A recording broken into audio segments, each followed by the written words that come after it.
The Charter Revision Commission for Monday, June 17th, 2024 is called to order at 2:05 PM. We have a quorum. Roll call, please. Dr. Root, I'm here. Mr. Colianis, Ms. Jennings, Here. Dr. Bucavalis is absent and excused. Mr. Kuskudis. Here. Mr. Seaman, Here. Mr. Terrapini is absent and excused. Well, thank you very much for coming.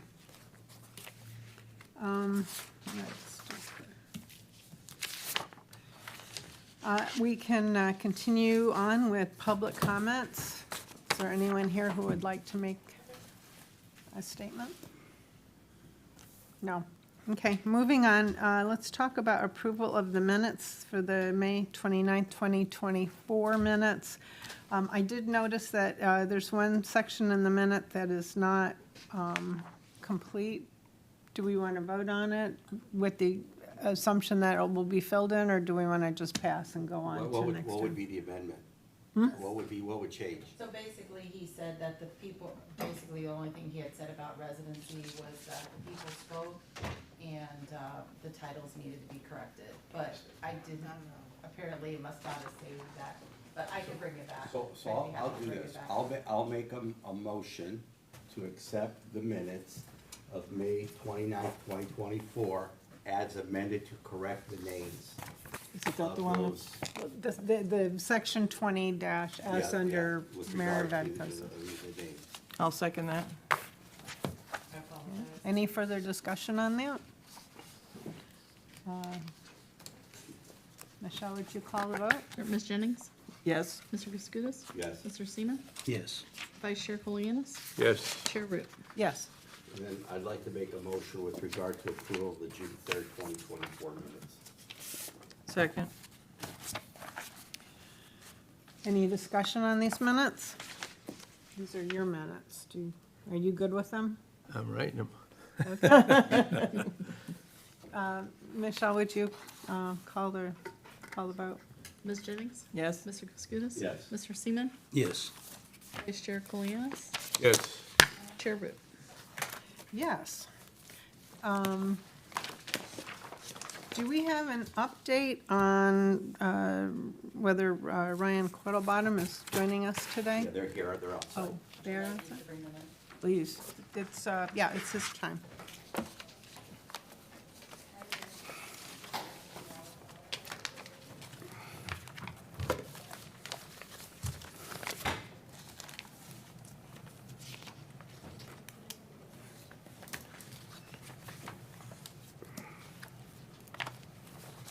Go to that section. What section is that? Let's see.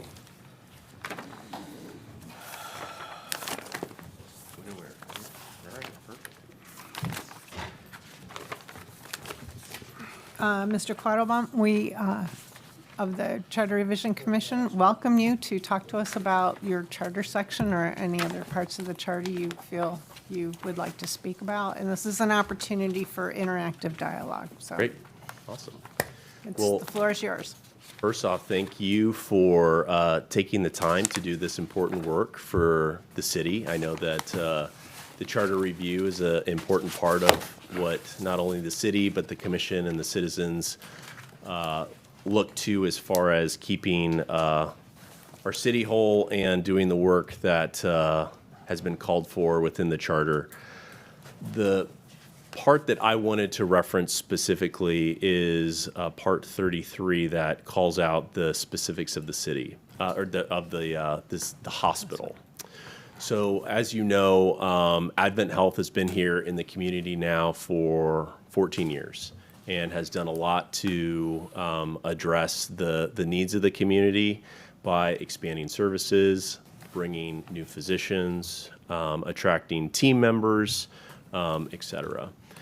And we believe that this section of the charter, while great, is duplicative to the work that we do at the hospital and the lease that we already have in place with the city. So as of now, the hospital and Advent Health has a lease with the city that was a 70-year lease that was negotiated some time ago that went for 70 years and that we have in place between Advent Health and the city of Tarpon Springs that is with running the day-to-day operations of the hospital. That's our work and our job. From my perspective, I love the fact that the city of Tarpon Springs takes the healthcare of the community so seriously that we put the city hospital into the charter. I think that's great. What I would say is that it's duplicative in the sense that if we have a lease already in place between the hospital and the city, that would function as a mechanism to hold us accountable to the day-to-day operations. And while I would think that part of that is putting the onus on the city commissioners to hold city commission accountable, if I were city commissioners, I'd say they want to hold me accountable to running the day-to-day of the city, and the mechanism to do that would be the lease that we have in place today. That's how I see this current section, and that's what I would submit to this group today. And before I pass, I just wanted to take a moment to introduce the folks who have been gracious enough to join me from Advent Health. Melanie Brown, who oversees government relations, and who I think many of you know as well as Jessica Schuman, who is Chief Legal Officer for West Florida Division, just here to support more than anything. But again, I thank you guys for taking the time to meet with me. First of all, I need to disclose, and I want to know if I could ask questions, but the fact that I'm vice chairman of the board of the hospital, I know that precludes me from any vote. That is correct. But does it preclude me from getting information or asking questions? It doesn't preclude you from getting information or asking questions. It precludes you from being involved in the discussion of any vote and the vote. Okay, so I do have a question, and this is probably for legal. You've seen the charter provision. Does the current lease have language that mirrors the charter provisions? It does. So section 4.3, restrictions of further amendments, states no further amendment of the Articles of Incorporation of the Foundation shall be allowed or approved except with the consent and approval of the City Commission and upon further referendum upon approval of the voters of the city. So that's currently in the lease. Does that, because of the, when it says the foundation, Yes. okay, now, if things have morphed with the hospital with regard to the foundation and the different boards, how, is there a foundation, hospital foundation now? And how is that, what does that consist of? There is still a hospital foundation that is in place today. The hospital foundation has been in place and continues to operate. There was talk and discussion that one of the city commissioners was in that would have dissolved that foundation, and that has been put on hold and on pause to maintain the integrity of the foundation as well as the citizens' input and opportunity to be a part of that foundation and support the work that goes on at the hospital. So this is a question for legal. Okay. To the extent the city elected to basically not require, or let's say the foundation went away and it was a direct lease without the foundation itself, how does that language in the lease that makes reference to the foundation become enforceable when the entity no longer exists? And I don't mean to put you on the spot, but that's, I'm sure somebody was going to ask that question, so I figured I might as well. No, thanks for the question. Thanks for having us here today. The actual hospital entity is still called the foundation. So we have two separate entities for everyone's purposes. We have a hospital foundation for the, Can yes, you ma'am. you can pull the microphone down closer to you? Sure thing. How's that? Thank you. That's better. Thanks. We have a hospital foundation that has the purpose of charitable functions for the hospital, and then the hospital itself is called the Tarpon Springs Foundation, Inc. So we do have two. So I want to make sure I'm answering your question. Are you talking about the actual hospital entity, the corp, or the foundation itself? I'm talking about the entity that the lease makes reference to Sure. as part of that. So that would never go away. We're not making any changes to that, Okay. if that's your question. Well, that's not you making changes. It has nothing to do with the hospital making changes. Well, in order for It would us- be the city Yeah. if the city made, Yeah. it's decided that a foundation no longer needed to exist. I think that was the discussion, that the city thought about doing away with the foundation. So if, My concern is, how does that become Yeah. in the lease? How's that in order reflected? for us to make any changes per the lease, we still have to bring it back to the city. We can't make any changes with the lease or with this charter language. But the point that we're trying to make is, it says the same thing in two places. And so really, what is the purpose of that? I have a question. So who is the lease with? A foundation or Advent Health North Pinellas? And is the foundation that I'm hearing it's a hospital foundation that has the lease, is that an assign of Advent Health North Pinellas? We have two separate entities. I know this is Yeah. confusing. So we have Tarpon Springs Hospital Foundation, Inc. That is who the lease is with. That is different than the charitable foundation. Well, I don't, the charitable foundation isn't referenced in the lease. Correct. So any references with regard to the foundation have nothing to do with the charity aspect of Advent Health. It's specifically the operations of Advent Health. So I hope that answers. No, well, it Clarifies. answers the question, but it leads to a few more. All right. Okay. So help me understand the owner, if the Tarpon Springs Hospital Foundation, Inc. Yes, ma'am. is a C corp. Is it a No, C- no. It's not. Okay, No, so it is not it a C is, corp. what's the structure? It's a not-for-profit. 501c3. Okay. So it's run by its membership, Correct. right? So who is in charge? Is that a Sure. city entity? Is it a hospital The entity? city is just the landlord. The Okay, members are so- Advent Health itself is the members of the corporation that has the lease. Just to be clear. Yeah, please Okay, clarify. Okay. All the city is a landlord.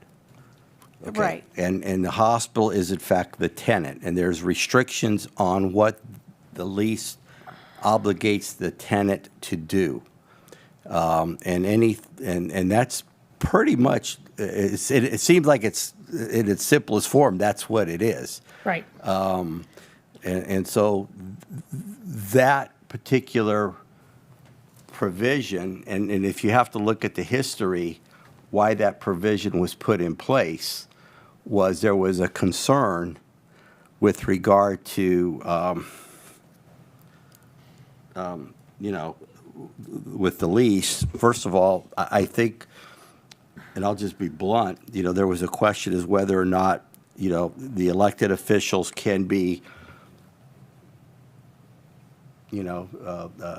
changed that would impact the lease with the city without it, I don't want to be too blunt. I'll just leave it at that. I'll just leave it at that. That they wanted to make sure that any aspect that happened on campus with regard to the hospital, the city had to be included as far as a reference to any activity or change in the hospital structure that affected the lease and put those coming in or any other party on notice that this is a city-owned asset, and any change required city approval. And that's pretty much in the short, and that's your short answer as to why this provision was put in the charter. Can I ask you, how does this Section 33 harm you running the hospital, sir? Great question. Doesn't harm anything. It's duplicative. That's my point. So having it in here really is, it's not going to change anything what happens from day to day with what we do. What I would just say is that it's duplicative. So if we have something in place that's already a lease, I understand that. that's but that's my point. It won't hurt anything if it stays in there, is what you're saying. Correct. Okay. And let me tell you that 5 years ago, when this went in, there was no reference, except in your lease, maybe, okay? There was no reference to the city still owning the property, whatever, yada, yada, yada. course. Just put that in there. It doesn't hurt a thing. It doesn't stop you from doing your business.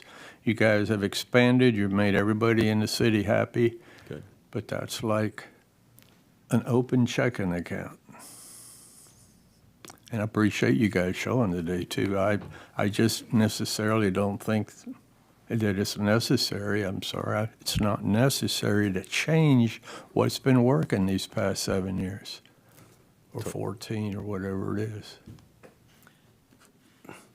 Totally understand. I did make a comment last week with regard to this provision as far as clarifying, that's Section B, if you recall, where it says, the section shall be required to be referenced in any lease or agreement between Advent Health North Pinellas and all its successors and assigns of that property and any third party. I think I threw some language out there, but and I can't remember what it was. I think we changed that, the word "that" in that last sentence to of city-owned property. City-owned property, yeah. And I think that if in fact this board elects to keep this language in there, I think that change would help clarify some of that ambiguity in the lease. Also, you mentioned that there was some discussion about dissolving the foundation. How would that impact the lease if that indeed happened? It wouldn't have any impact. Okay. Who would, it would still remain with the Tarpon Springs Hospital Foundation? Inc.? Correct. Okay. So they're sort of, separate but equal? Is that, Yes. so they're two separate boards? Two separate boards. Yep. Okay. Is there any overlap on the boards? There is actually no overlap on the board currently. One is an operating board. The other one is tasked with raising funds for the purposes of supporting the hospital. Thank you. Yeah. It no longer is called Tarpon Springs Hospital, but that board is called that. Correct. Okay. That's why we like this. Totally understand. think that- It's nothing personal against the hospital. I think you guys have done a great job. We could not tell you how grateful we are that you came and you have a hospital. We have a hospital Absolutely. in Tarpon Springs, and that's very important. Absolutely. And I think the change that happened 5 years ago was we changed from Advent Health to Advent Health North Pinellas. I think that was the, Or significant change Florida there. Hospital maybe too. 'cause Yeah, I think Florida Hospital. I believe it was Florida Hospital beforehand. Could have been. And then we changed it to Advent I Health. remember it was the name change that we addressed in our, I will tell you this, which has nothing to do with the charter. Had it not been for Advent Health, Tarpon Springs would not have a hospital. right? I'm Yeah, just- no, I'm we telling you. applaud you being here, and we're grateful that you came to talk to us today and brought staff. A lot of people don't know Absolutely. that, but Yeah. we would And not I'd have be a hospital. remiss if I didn't also at least tell you guys that, and to Mike's credit, we've recruited many physicians even within the last couple of years since I got here, with 3 more coming this year. Homegrown. So right here, grew up in Tarpon Springs. It's very exciting to have those people that grow up here, live here, leave, and then come back to care for their friends and neighbors. So excited about that. Yeah, on a personal nature, as a frequent flyer at the hospital, I really appreciate you guys. especially the emergency room. It's fabulous. It has Yes, greatly the improved. changes that have been made are just wonderful in terms of changing it from a sterile environment to a welcoming community environment. Thank you for all y'all have done. One just simple, kind of stupid question probably, but under A, should we not perhaps reference the actual name of the group that is the correct name in the lease and everything rather than? Well, that was going to be my next question, is what is the relationship between Advent Health North Pinellas, the entity, and the Tarpon Springs Hospital Foundation, Inc., the entity? It's a DBA, so Advent Health North Pinellas would be the doing business as, and then the entity, the Okay. legal structure, to your point, underneath that would be Tarpon Springs Hospital Foundation, Foundation. Inc. Yeah. Okay.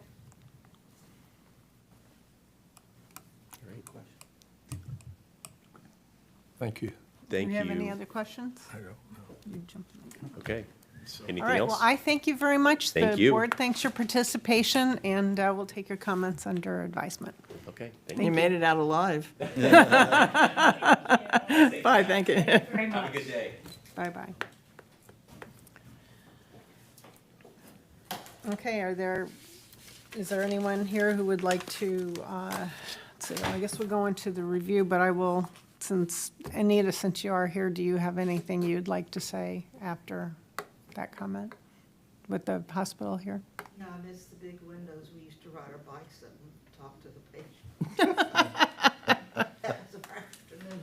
All right, well, we have some time today to boy, work yeah. through, our remaining sections and then start decision-making.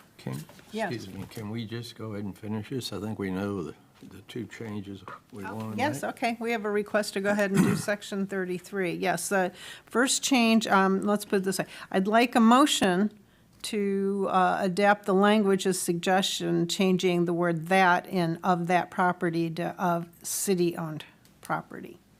So moved. Second. Okay, any further discussion on that?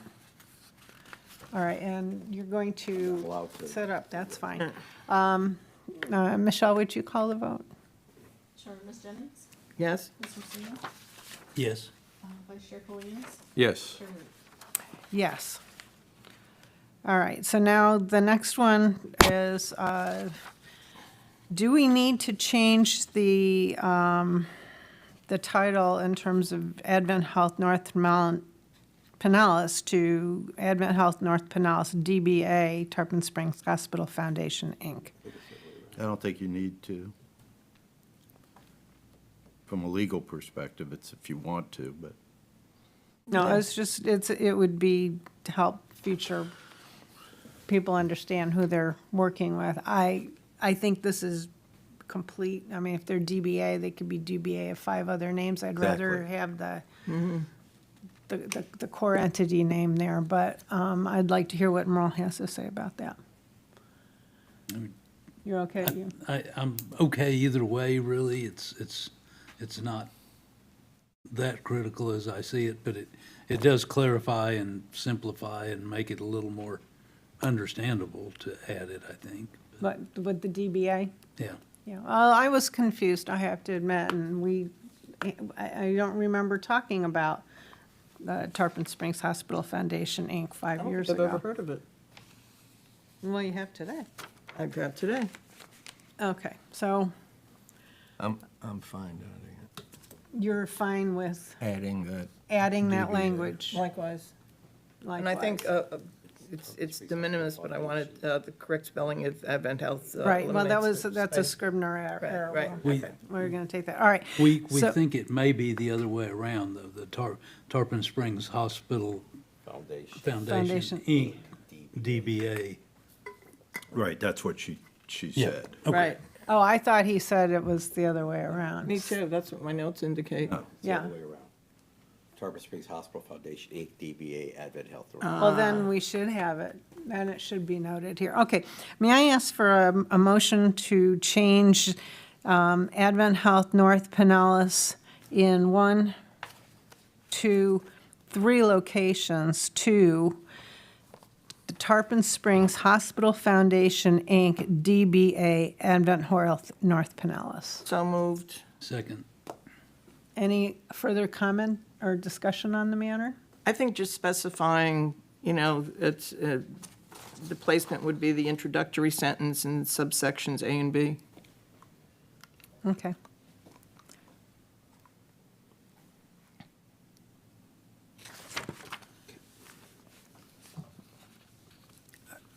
Who made the motion? I did. You did. So you're amending your motion. To include the location of the changes to the introductory sentence and in subsections, A and section B. 33, A and B. Can I make a suggestion? Yes. That you make reference to it in the first section, and then you put paren, Advent Health, and that way it's reflected throughout the paragraph instead of having. So the terminology would be Tarpon Spring Hospital Foundation, Inc., parentheses, DBA, Advent Health Hospital, paren, and then we can use Advent Health Hospital in the other 2 That's paragraphs. how you know it. Yeah. Okay.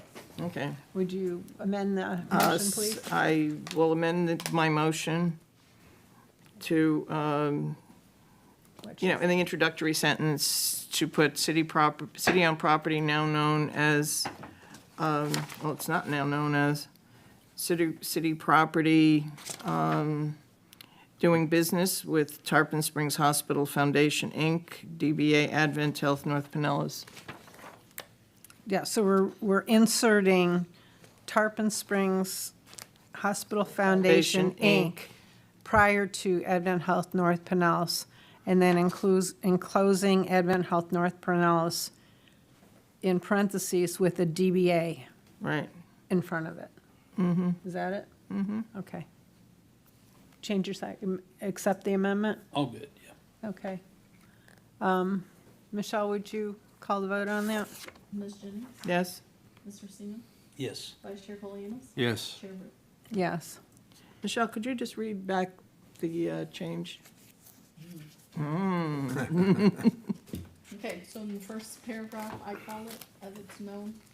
It's gonna say, the Board of Commissioners shall require in all leases of the city-owned property now known, No, doing business as, city-owned property, doing business Here. with Tarpon Springs Foundation, Inc., DBA Advent Health North Pinellas.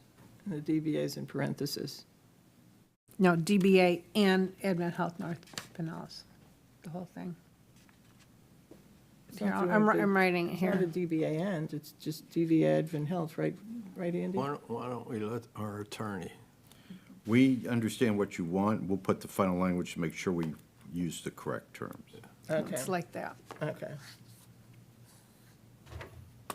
Yeah. Right, because you had, there was an and in there, sorry. I misheard. That's okay. Okay, we're okay over here. Okay. You okay? You know what we're doing, Yes. Mr. Attorney? Okay, good. All right. And then we'll note the Scrivener error with no space between Advent and Health. Right. And the chair has learned that it's not Scrivener error, it's Scrivener error. Yes. Yes, Scrivener. Do we need to vote on that? No, On the Scrivener error Scrivener, yeah. or the term Scrivener? No, no. Okay. All right, are there any other changes for this section? Nope, done. Okay. Do I have, Excellent suggestion, do we have to make a I mean, motion? Vice Chair. Okay. Do we have to make a motion to accept the section 33 as amended? No. Yes, well, I think we've accepted the amendments. Okay, Right. just checking. I think we're good to go on that one. we'll vote on when it's just Right, the when- ordinances and all that. Right. You'll vote on the final version when we present it to you. Okay, great, thanks. Okay. So we have sections 1 and 2 that we've accepted without change. Actually, I'm not going to do that. I'm going to go to the ones we've missed so far. So, Have we missed any? Have we missed any? yeah, I think there's just a couple. Let's see, we did emergency purchases, That's reserved, sidewalk improvement fund. Yeah, because I thought I jumped to the last one, there's 30. 31, we have not talked about 31. And actually, let's see, we did talk about initiative and referendum, and we approved 2 changes there. Okay, so go to 31, prior obligations, rights and ordinances not impaired. We have not done that one. And we have not done amendments. So those are the 2 sections that we've not discussed. So let's talk about 31. The adoption of the 1983 Charter of the City shall not affect or impair any rights or obligations of the city which existed under prior law. All ordinances in effect upon adoption of this charter, to the extent not inconsistent herewith, shall remain in full force and effect until amended or repealed. All special act powers heretofore granted to the city by the state of Florida shall remain in full force and effect until amended or repealed. It has not been changed since it was put into this charter. The way I read it, I don't see any need for a change, No, I don't either. I don't either. so We're going to accept it without change? I would make a motion to accept the provision as is. Second. And it's been seconded. All right, any further discussion? No? Michelle, could you call the vote? Chairman Jennings, Yes? Mr. Kaskoudas, Yes. Mr. Seaman, Yes. Vice Chair Kolianis. Yes. Chair Root. Yes. Okay, that was easy. All right, 32, the amendment section, which basically talks about what we do.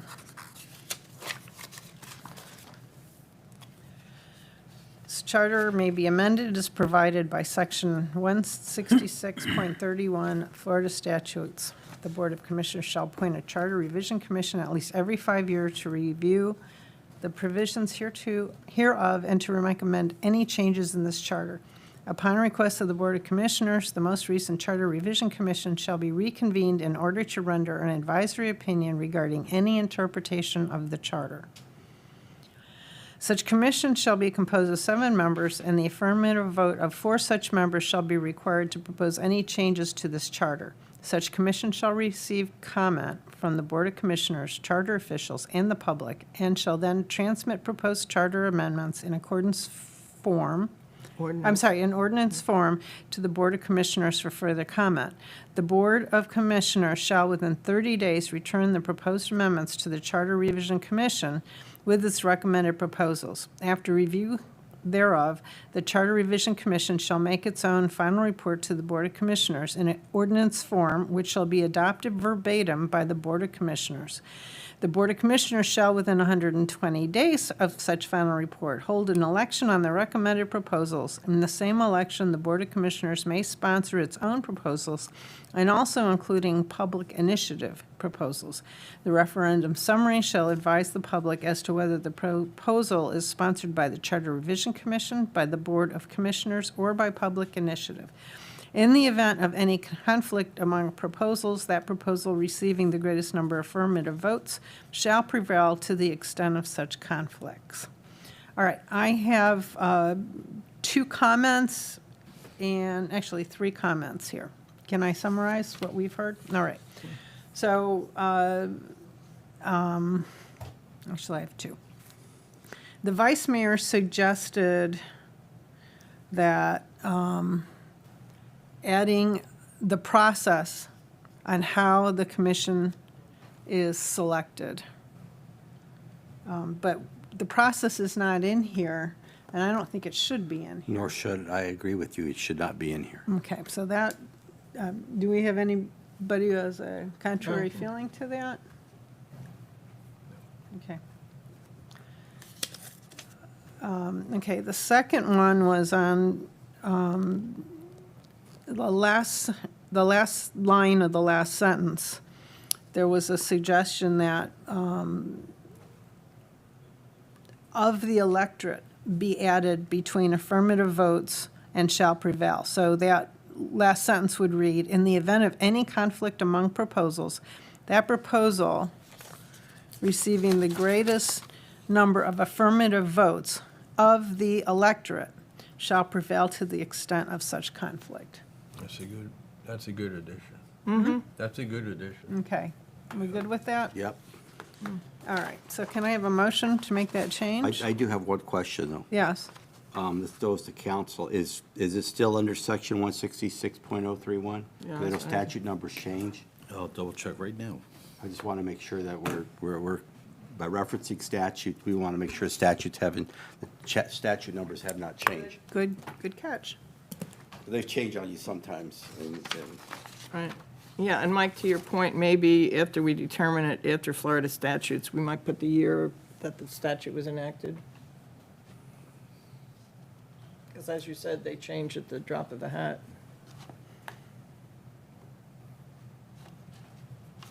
It's still the same. okay. That was just my only question. All right, we have a motion. Do we have a motion and a second right now? You gave us two of your changes. Yeah, and I corrected from 3 to 2. Well, Okay. one was not a change. One One was was- just not an addition. Well, he had asked that the mayor, that we should include the mayor and the vice mayor having 2 picks for the Charter Revision Commission, but that's a process thing, and Yeah, and so. It doesn't that- belong here. So that's not something we would vote on because we're not amending it to include that. Mm-hmm. So the only vote we would have is what you recommended in the language. right. Well, I feel that since our charter commission, our charter personnel came and made the suggestion, we should, Make a motion not to accept it?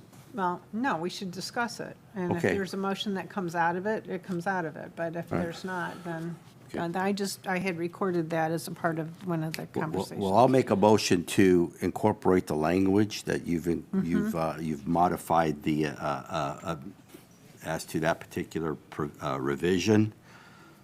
And so, Okay, so If there's- we have a motion to add of the electorate after greatest number of affirmative votes. If there's other potential wording changes, should we address those all at once or just as a separate vote after this? Well, I don't think there is any other wording Well, changes. I have one. Oh, you have one, okay. right, well, let me Well, we've second. been doing these individually as opposed to one great big pot, so let's go ahead and. All right, and- I'll and second treat Mike's this. vote, and then we can, Okay, But we can also defer it is it in the same sentence? no. Is it related to what we just voted on? No. What we're going to vote on? Okay, so let's keep it separate. Okay. We have a motion and we have a Second. second. Do we have any further discussion on that? No, can we call the vote? Ms. Jennings? yes? Mr. Kuskudis? yes. Mr. Seaman? Yes, Vice Chair Polianis? Yes. Chair Root? Yes. All right. okay. Mr. Seaman, what do you have to show I mean, us? maybe I'm not reading this right, but there's something here that just doesn't quite make sense to me. It's, let's see, 1, 2, 3, it's the fourth line up from the bottom, or fifth, that says, in the same election, the Board of Commissioners may sponsor its own proposals and also including public initiative proposals. Yeah. That wording seems awkward to me. It may be like, and may also include public initiative proposals or something.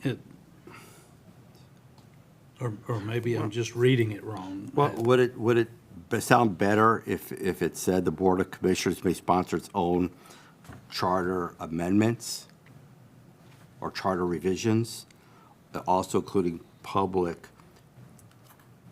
you know what I'm saying, proposals, you want to get away from the word proposals and add charter revisions? The word charter revision had its own charter revisions? That's clearer, but, I mean, to me, the word including just looks wrong in that usage. It looks to me like it should just be include. But So you're. No, you're right. It's a little awkward the way it is phrased.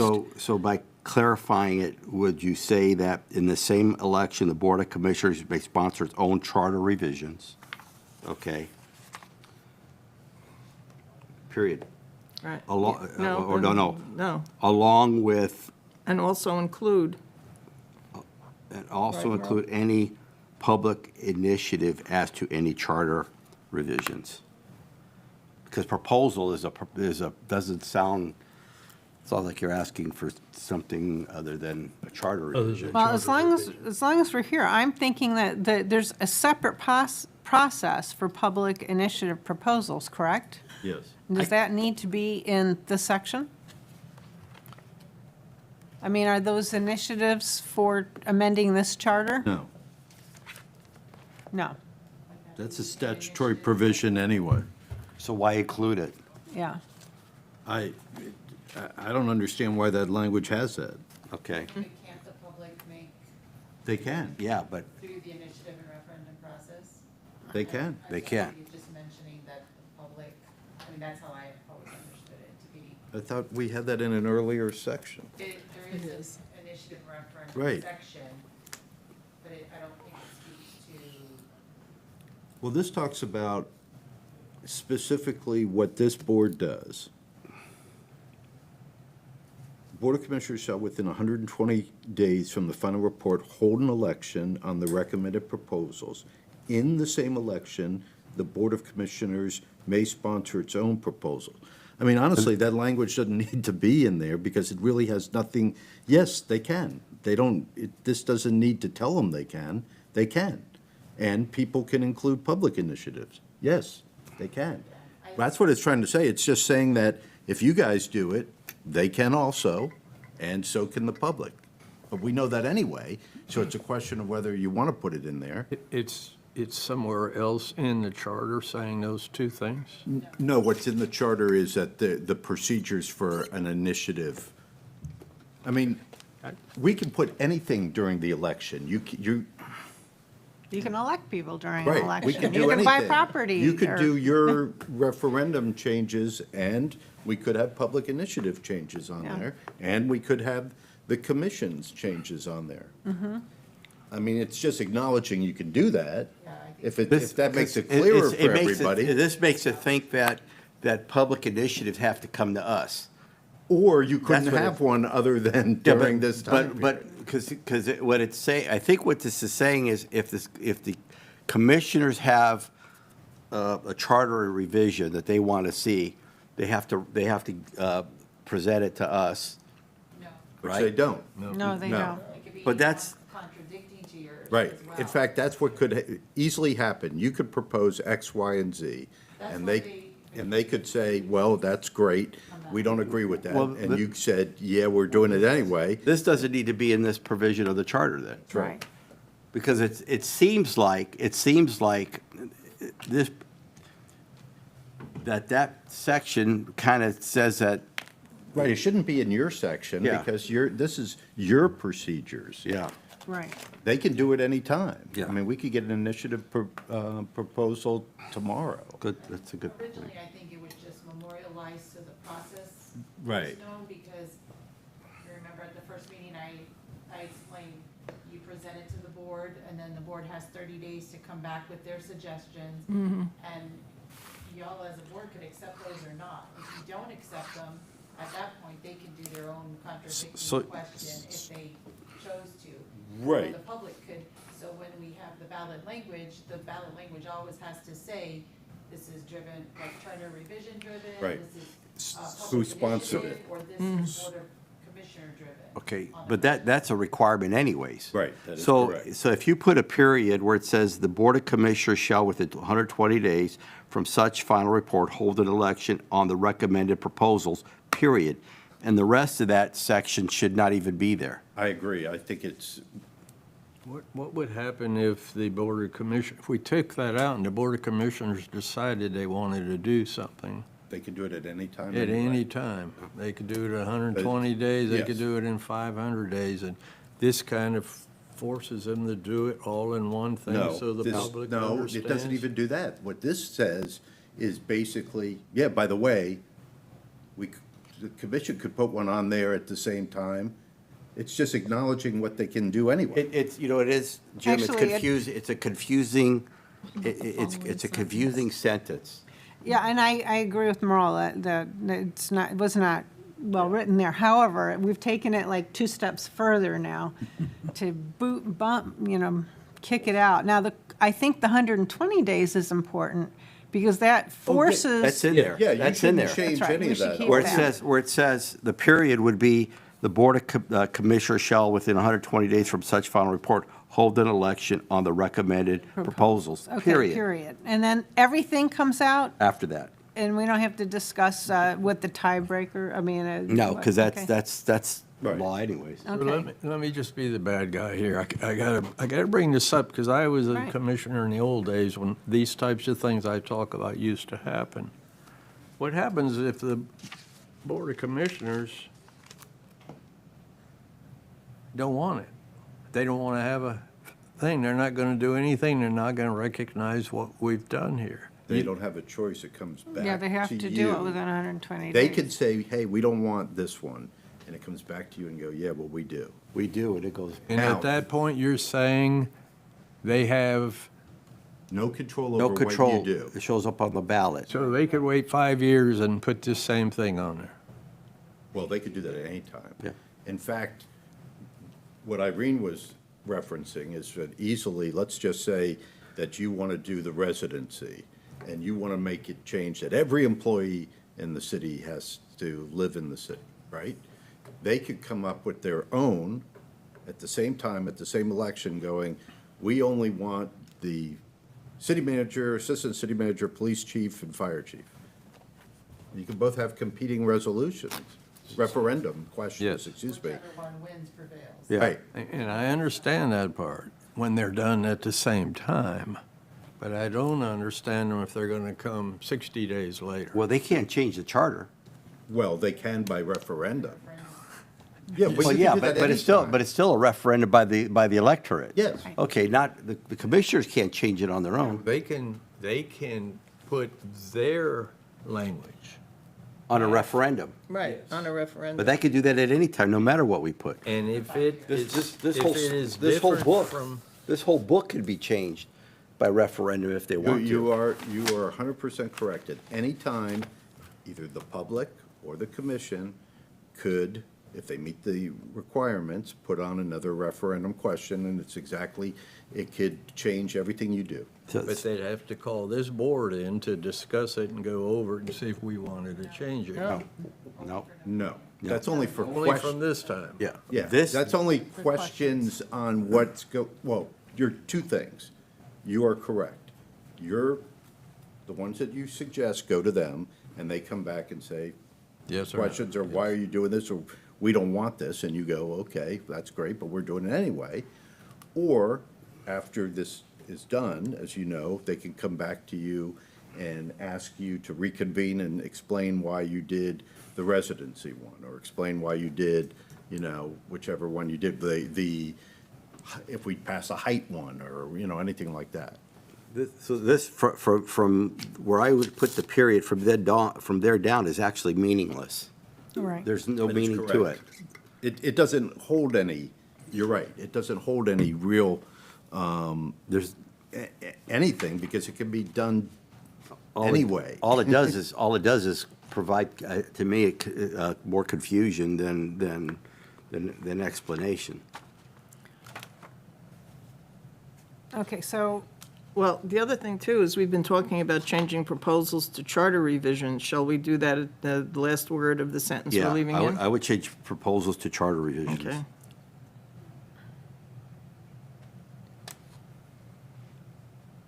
well, they use the term proposed amendments.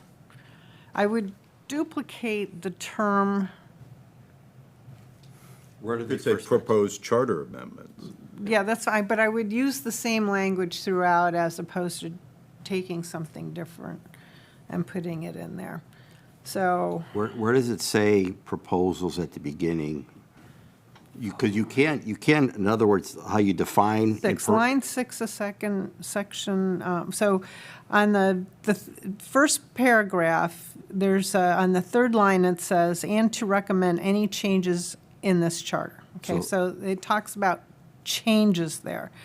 And then you go down to the second paragraph, it's, the second sentence talks about shall be required to propose any change to this charter. And then you go down to 1, 2, 3, 4, 5, the fifth sentence, the fifth line in that paragraph says, Commissioner shall within 30 days return the proposed amendments. And then the next line says recommended proposals. Well, it says amendments to the charter. Yes. Okay. So I just think we should adopt language that's consistent with the rest of the Don't paragraph. disagree with you. Yeah, I Yeah. think proposed charter revisions is clearer for sure, or charter amendments. So But- changing own proposals to, Proposed charter revisions? proposed charter revisions, yes, I like that. You want to do it in the form of a motion since you caught it? So moved. Second? Well, let her call the Yeah. motion, let her call the. Yeah. Okay. So let's, I'd like a, whoops, wait a minute, wrong. Mrs. B is here. Take it out of there. I'd like a proposal to change recommended proposals to proposed charter revisions, and to delete the rest of this section after that statement. Merle had a motion, I believe. Yep, so moved.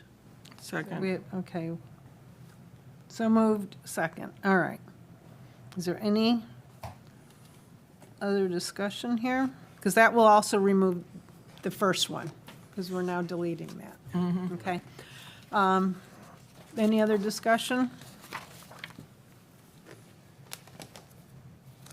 All right, can we call the vote? Ms. Jennings? Yes. Mr. Goodspeed? Yes. Mr. Seaman? Yes. Vice Chair Colianis? Yes. Chair Ruth? Yes.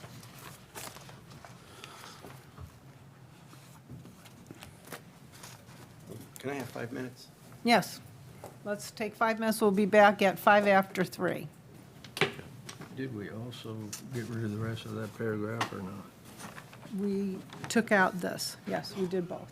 In the same election? Your system.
the Charter Revision Commission at 3:04. Okay.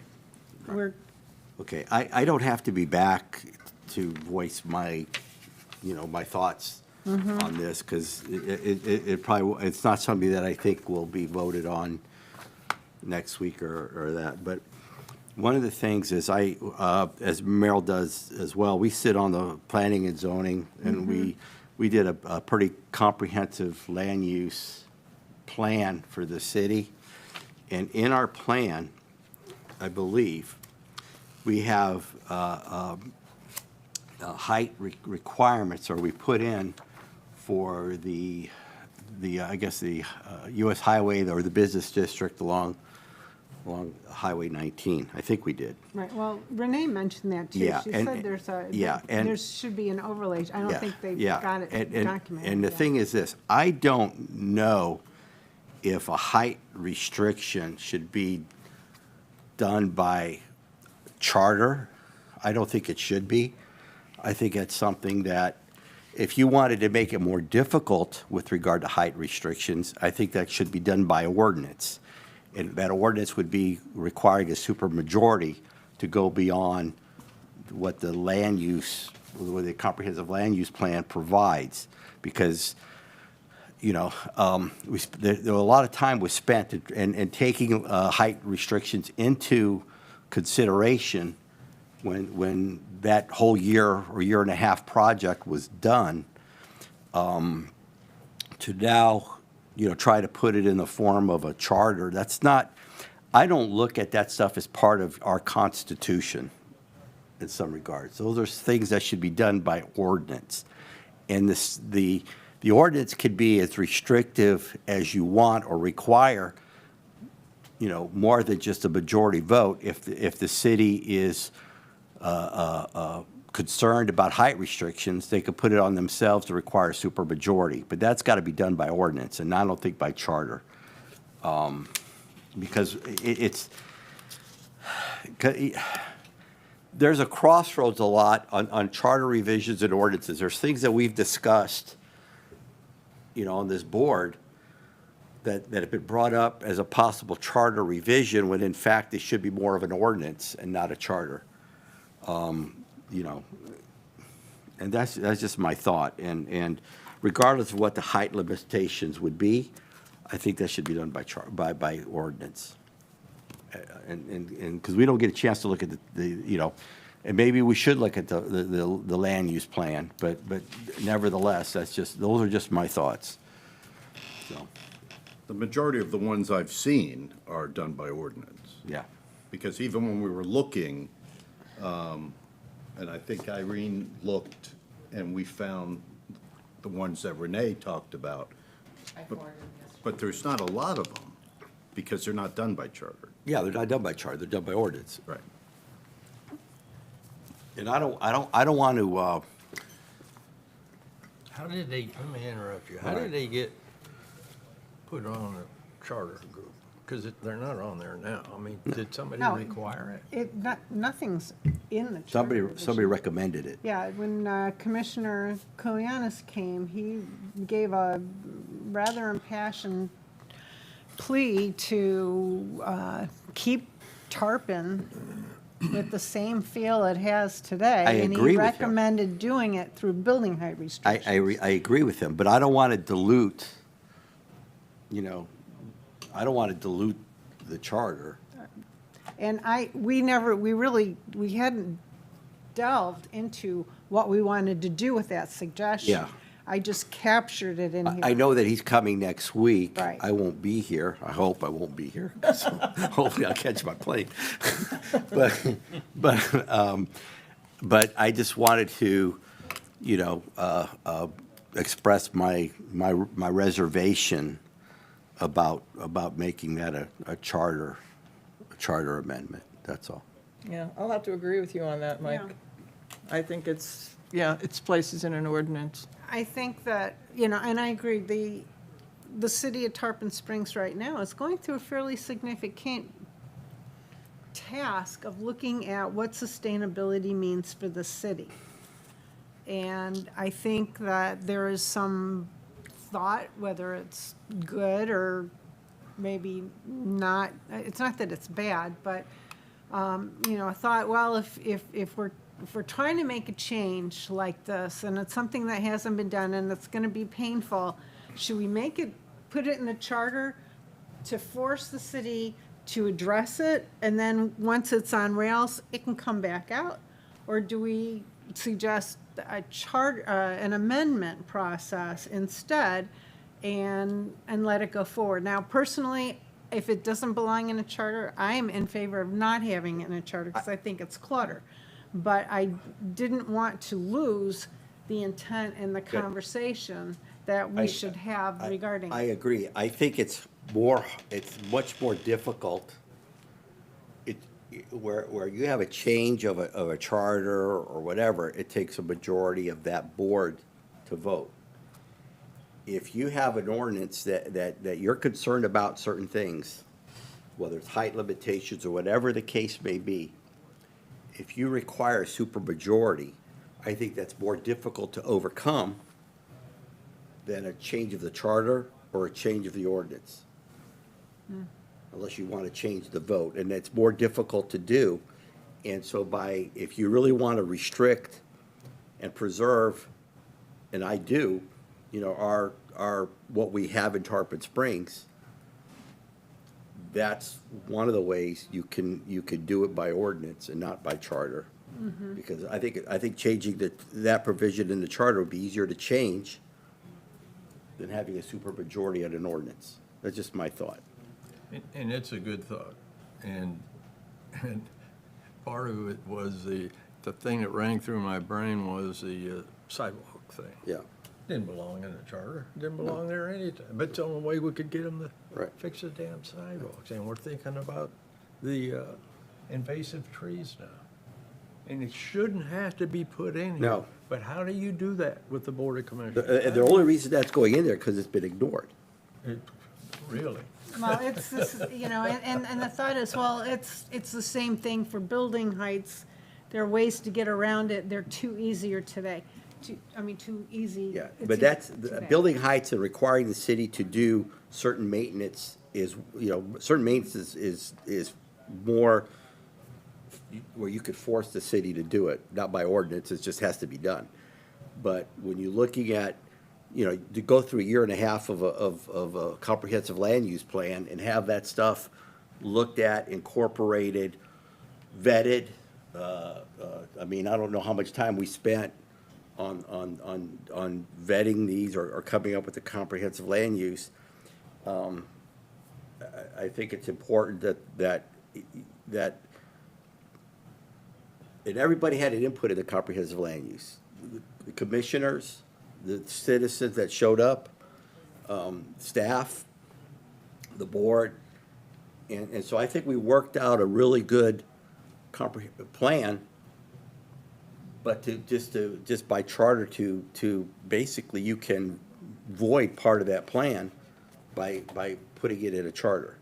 So, I see your comment, and so where I was coming at this is that we don't really address sustainability in the charter, but it is a big focus today, and it's something that we need to address. And, I mean, there's the plans getting put in place, et cetera, and that's why I was thinking, well, maybe we'll take one of our blank charter sections and we'll address it as a sustainability piece and include the ecological part of it. That would bring in we could include the historic nature of the town, we can include those sections on a broader basis that are charter appropriate. I don't know if you were here when we were talking, before the meeting started, we were talking a little bit about sustainability. And part of the comment, actually it was my comment, is. By the way, we couldn't talk at that because No. of sunshine. Well, I know that, but we were having just a general conversation that had nothing to do with the charter. It really had nothing to do with the charter. But it was, I was talking in general about, because we have a sustainability committee, and it seems that, and I just, you know, this is my opinion, is at this point, they have no teeth.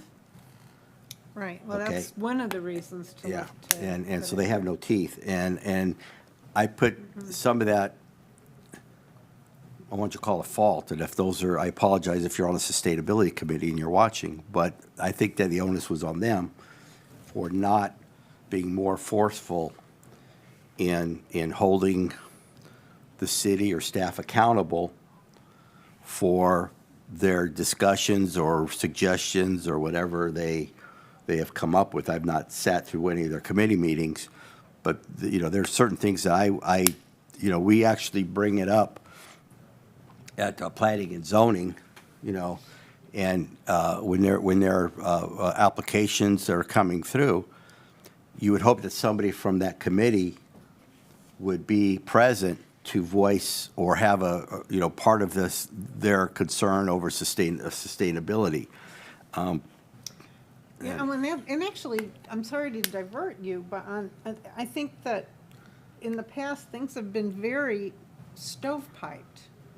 And we're seeing the importance now of having plans that are meshed together and they're consistent with each other, from, you know, sustainability and I can't remember the other one, and the budgeting process and et cetera. These things all need to be mapped and tied together. And, you know, when you make the comment about, gee, that, you know, we should have board representation from this perspective on P and Z, that goes across, I think, a lot of the different boards. You probably need representation from other organizations. But it should be looked at. Well, I mean, obviously, if it's a not planning, so what's the other committee? The Historic. Board of Adjustment. If it's a Board of Adjustment, they have their own, you have, you know, you know, that has nothing to do with the planning and zoning. That has to do with whatever building, you know, or setback requirements, et cetera. That has, and so that's one thing. But when we look at site plans or approved site plans that require green space or require certain things as far as that would, what you would hope that and when I look at sustainability, I look at air, water, you know, things like that, and you know, avoiding hot spots.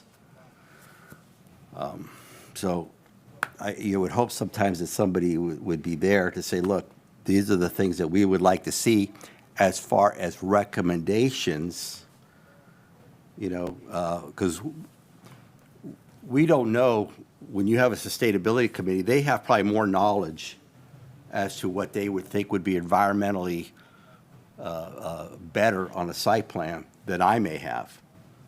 Okay, and you would hope that they would recommend, hey, somebody's building this, this is their site plan, these are their proposed vegetation, you know, but we're concerned about a hot spot. We'd like to see, you know, It's guidelines, it's certain guidelines, certain yeah. recommendations that we would be able, as P and Z, put a recommendation for a conditional approval. And that's where I think whether they, I don't know if they missed the boat or I don't know if they present those concerns to staff, where staff could include those recommendations. And I could be wrong, but I just don't see it. And I would like to see, if we're looking at a charter review, that sustainability has a place at the table. And I agree with you, and that's why I'm thinking that we should really discuss Yeah. how you do that at an appropriate charter level to, you know, make sure the appropriate attention is being put on that. So have you seen in other communities that, I don't know, do other communities have I would imagine they have a sustainability committee that has some teeth or some seat at the table that to incorporate in a possible charter? I don't know if I've seen it in the charter. I've seen it by ordinance, you know, the creation, but I don't know if we'll have to look. I don't think I've seen one. What department in the city is holding the meetings with the sustainability committee? I don't know. And I'm wondering, Public Services, Mr. Kiger oversees the Sustainability Committee. Public service? Public services? Director, yes. He's the only one. He oversees the committee, but there also is a, there is I'm just also- curious on, somebody has to be there that knows about sustainability. I believe he sits on TRC, that's what I was just trying to ask, I'm not sure if they're, if site plans go to TRC? But there is a sustainability coordinator under. And I could be all wet, I could be all wet with my thoughts, but I just, from I know our P and Z meetings, I just don't see much of it, of any, I mean, No, nobody's come to comment, and it would be nice if they Yeah. did.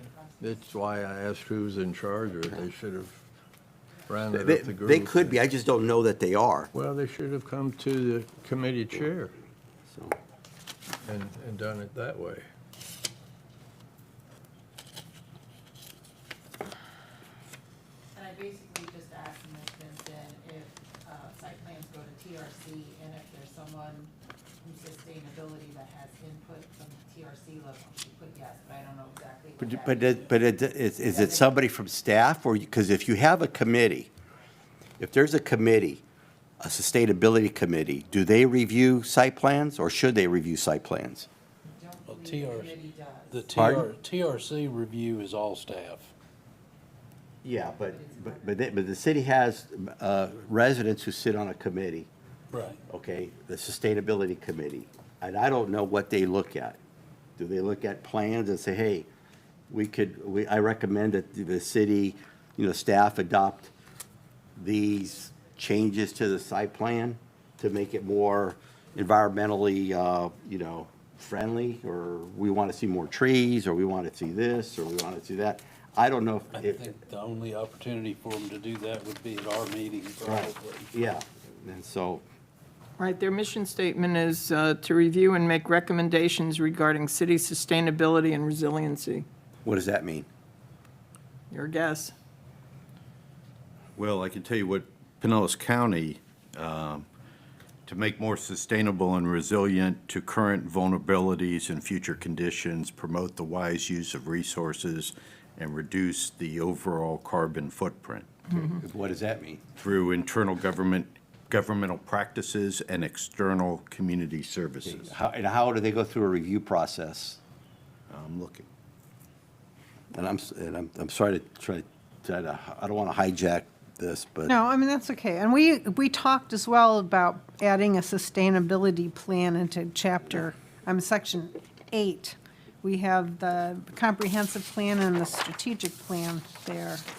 And we had talked about adding a The sustainability plan. Yeah, subjects include Yeah. increasing energy efficiency, conserving water, reducing waste, protecting sensitive natural areas, reducing greenhouse gas emissions, utilizing environmentally responsible practices, products, and technologies, potential for new green businesses and jobs, participating in the development of a citywide sustainability action plan as prepared by and implemented by the city manager and staff, reviewing and providing input on information for sustainable practices to be distributed to the public and businesses by the city, compiling and updating city sustainability activities to date so as to maintain a current status of city progress in this area, perform such other duties and assignments as requested by the Board of Commissioners of the city manager. So, And there's a I don't see any teeth in any of that. well, that's where if we add it, I know, I'm We give it to bringing you. this stuff up Yeah. for that purpose. so, do we want to start and work through 8, or do we want to start and go sequentially? I would. I'll leave it up to you. I'll leave that up to you. I preferred, you wanted to talk about. I want to talk about stuff because I'm not going to be stuff. here, yeah. That's right. So is there anything else you want that's on your hot list now? No, you've pushed my buttons on things Okay. that. Well, I pushed your buttons, I thought it was good. Yeah. We have an hour and a half. I think an hour and a half would be a really good time to jump in to section 8, where we have a number of things to address, and let's get some decisions made. Because I think that and the 350K number, I don't think is hot an issue as it was 5 years ago. Everybody wants it to go up. It's a matter of picking a number. But I do recognize that Mr. Terrapini is very impassioned about the direct mail option. So before we jump into that, I'd like to have him here for that conversation. So jumping from that, let's go into 8, because that's the next section with major teeth and the sustainability thing. So let me just summarize what I have in terms of outstanding issues. Capital improvement plan and sustainability plan have been recommended to be added to this charter. The capital improvement plan was to have a prioritized list of capital improvements made available annually. Sustainability plan, as we just discussed. There was a recommendation by Mr. Delacos to add citizens to the CRA board. I had a suggestion on considering behavior. I had taken it out after your comments that I listened to on June 3rd, but I think that, that may get opened up, not by me, though. Then there were dates. I have to go back and figure out what I meant by that. It says dates, open years. Oh, they had to do with the renewal of every 5 years, et cetera, and getting things lined up. Appointed boards, we talked about prioritizing the applications of special talents, knowledge, and skill sets, and the suggestion to bring in advisors of candidates with appropriate skill sets not available. Board participation, current limit of 1 board per volunteer unless board is for less than a year, and the discussion there, should it be raised? CLG requires city to maintain CLG status and follow the National Historic Guidelines. Commercial fishing, add paragraph to address commercial fishing and boat builder access to GOMEX, because it's not in the charter. Historic assessment, require periodic property assessments according to the National Historic Guidelines. The Marine Commerce Board, put it in here and establish a Marine Commerce Board with importance beyond navigation, from Alt 19 to GOMEX for the Anclote River. We talked about adding a review of the charter as a part of the budget process and having a prioritized sidewalk list, maintaining that for repair of existing city public sidewalks. That is what the set of changes I have. Going back to the appointed boards, prioritize the application of special talents, but also I think we discussed allowing somebody to sit on more than 1 board, provided it was not in conflict. Yeah, I have that as a separate on the board participation. If not in conflict. All right, so, Mr. Salzman, you're the one who's going to ultimately have to write the language for improvement, Yes. or update, or recommendation, whatever you want to call it. Is it sufficient for us to tell you what we'd like to see, or do we need to give you verbatim the change language we want to have? No, I think it's sufficient for you to say what you would like to see, because when I present it back to you, I want you to be able to look at it and say, okay, this, meets the intent or it doesn't. right. Okay, all right. You missed the point, or this isn't clear, or here's how we make it clearer. Which is really generous on your part, because that leaves us open to how we would like to see it addressed, and then you figure out how to best do that. Okay, so I would like to, okay, so if I look at these topics, we need to talk about board composition. All right, that's one. That covers the special talents and the number of boards you can participate on. That's one topic. The second topic would be planning. What additional plans do we need to reference here, et cetera, just like the strategic plan and the comprehensive plan? Because we have, it's been recommended to have a capital improvement plan, the prioritized sidewalk list, a strategic plan. I think those are the things. And then there's two areas that focus on us being a waterfront community, specifically addressing commercial fishing and the Marine Commerce Board. And then there's basic requirements, which I believe the language that Renee provided to us on how to align the dates, did everybody look at that? I think that was probably sufficient. All right, I don't know that we need to do anything more other than adopt that. And then we, talking about the makeup of the CRA board. Let's see, is there anything else on here? And then the CLG. So it's the boards and the plans and the maritime focus of the city. Those are really the three areas. And then as an aside, reviewing the charter as a part of the budget process, which is kind of its own focus that we need to take. Have I characterized that sufficiently? And so Yes. can we summarize what specifically we want Mr. Salzman to try to adopt into charter revision language for us? Carrie, if I could make Yes. a point about the Marine Commerce Board. Yes. It was established in 2016 because I was on it. It was never closed out. It still exists. It's just been in hiatus. So I don't know how you want to deal with that. Was it closed out because you couldn't find people to sit on the committee? No, it was decided that the committee fulfilled its obligation as outlined in its original mission, which it was to, organize all of the different agencies and entities for the dredge. And we got to the point where that was done, and then the only thing that was left was lobbying and fundraising, which we were not allowed to do by law. So it just kind of went into hiatus.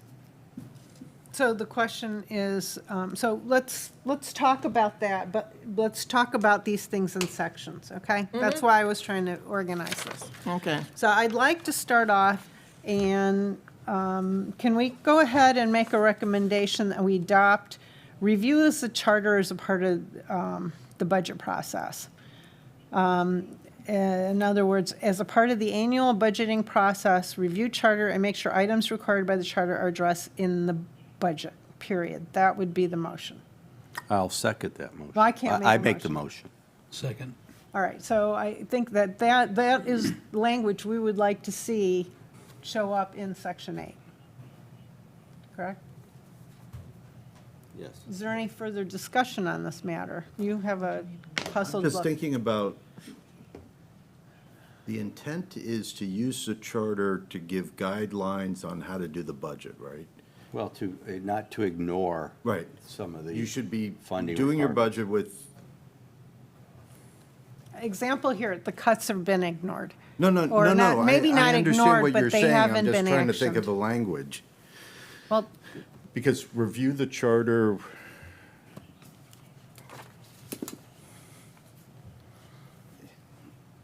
it's almost as if do the budget with, not,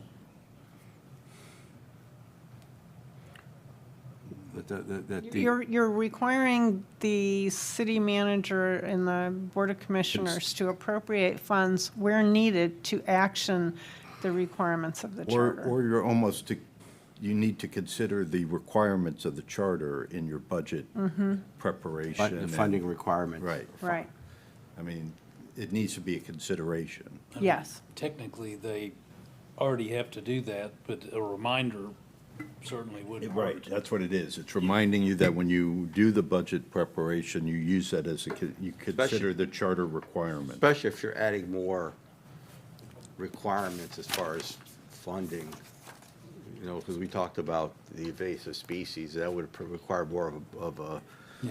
Right. budget allocation. I think you're fine with the motion you've made, and if there is any tweaking, I'll just propose that in addition. How's that? Okay. Would you like to restate that briefly?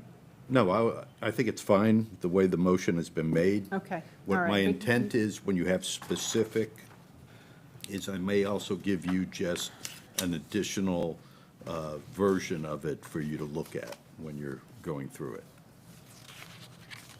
Okay.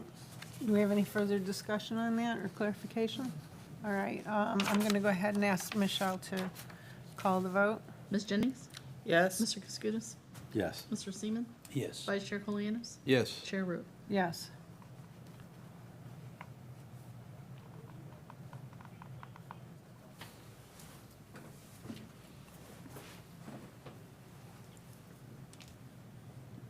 Thank you. Accepted. All right, that was low-hanging fruit. We do have a special guest that may be here to. Oh, I saw you talking to Irene. I didn't know you were here to talk to us, so. Well, only if you have a question for me. I think there was, Because I texted her. Yeah, I was she- discussing and I didn't know the process. yeah, about sustainability committee and P and Z, Oh, so. okay, would be well, we helpful, can, we yeah. can migrate into the next discussion, which is about the plans. Okay. Okay, and we can talk about sustainability plan and how do we incorporate that into Section 8 of the charter. I don't know, we looked at, before incorporating it into Section 8, you know, we talked about having a separate section with regard to ecological sustainability. And I think to give the importance of a sustainability more teeth, for lack of a better word, that it would be all in a separate section because it could get lost in in Section 8. And I guess, and I don't know if this is, Renee, we were talking about, you know, we have a committee, a sustainability committee. And I don't know, you know, I know on P and Z, we've never had input from that committee when we look at site plans or any of that stuff to get what their recommendations are. I know recommendations come from staff, but I've never seen anybody from the Sustainability Committee. I've never known if they've made any recommendations from their committee, not from staff, but from their committee with regard to, you know, special conditional use, site plan. So I don't, so, They currently do not have a site plan review type of. and I'm not saying role. they should. I'm just saying that they should be able to put, and I don't know how they put their recommendations to staff. So when staff makes a presentation to us with a site plan, you know, review or whatever, that sustainability committee recommends X, Y, Z. I mean, that just, it does not happen now. The committee doesn't have that responsibility. It's not, there's no, you know, when you review something with planning and zoning board, we have a land development code that says these things have to be done, you know, considered. So this is, and the sustainability action plan really more speaks to, you know, how do we get those things into the code so that they are then reviewed as part of any site plan or whatever the development proposal may be. So the committee right now does not have that, they don't have that authority, they, you know, it's a committee. Yeah. They don't have any Teeth? there's no rules and regulations to review something against. It's, you know, so, you know, that, I think, in my mind, you know from reviewing the comprehensive plan that we integrated a lot of the sustainability action plan items directly into the comprehensive plan. As soon as we get that approved, then we'll start reviewing all the land development codes and the regulatory things, and then that's where those things hopefully will get integrated into our land development codes, and then they have to be done, have to be followed. So, so that's kind of where things are today. If for things like site plans for permitted uses by right, it needs to be somewhat, I'll say, black and white in the code for us to apply things to them. Things that are legislative are a little more malleable, but so without criteria for them to review, I'm not sure what the role would be. Does that muddy it up even more for you? Well, yeah, I mean, I just, how do we, in your recommendation, to give some, I think it's appropriate focus. Is that what you're looking for? Yeah. Yeah, how do we ensure that the appropriate focus is given to make sure that the good efforts that have been done to date are rippled through how we do business in the city? How do we make sure that those guidance plans are developed for all of the boards that operate? How are we, how we make sure that the sustainability action plan needs and requirements are reflected in budgeting? How do we make sure that, et cetera? So that's why appropriate focus, we're considering adding a section in here that talks about not just that sort of thing, but also, invasive species and desired species and, I mean, the world of sustainability is very, very large today. And how do we make sure that appropriate focus is given? Because we've got comprehensive plan, we've got a strategic plan that's been adapted. We can put a, Well, and all of those things are pretty well integrated now. As we developed the strategic plan, we were doing the update of the comprehensive plan. There's the comp plan is very much organized now around the strategic plan. We crosswalk the sustainability plan into the comp plan. So, when you're talking about things that you want to be regulatory, my recommendation is to have those things exactly that. They're in regulatory documents. We're going to do a major overhaul of the land development code, the SMART code, and so that's the time to put those. That's where the teeth needs to be. I think if you building something into the charter that provides for that, I think that's would be my recommendation, but I think trying to capture, I don't know what level of detail you're trying to capture in the charter at this point. That's what concerns me. So appropriate. appropriate. That's what we're struggling with. All right, how do we get to appropriate here? The other thing, just as a comment, I would like to get a copy of the strategic plan, or not the strategic plan, the sustainability plan. Action as it plan. is today. Is that on the website? because, Madam Chair, it could be as simple as us adding language with regard to the adoption or language in the charter that says, the adoption of this, you call it the Sustainability Action Plan, where we can require the adoption in the charter and not get into the, obviously getting into the detail, I think that's beyond what we have the ability to do. But to make sure that sustainability has teeth along the way. And I don't know how to do, and I think that's what we, like Hey, Chair said, we were struggling with. I suppose you could. I suppose you could recommend something to the effect of, just like you have a section for, where we call out specifically, you shall have a planning and zoning board. They do X. You have a board of adjustments. They do X. The city shall, maintain a, sustainability committee. And I'm just trying to think, at least memorialize it in the charter, and we'll maintain a sustainability action plan that must be considered along with the strategic plan and the comprehensive plan for budgeting purposes, something kind of broad like that. Is that? Does the city have a sustainability Action plan?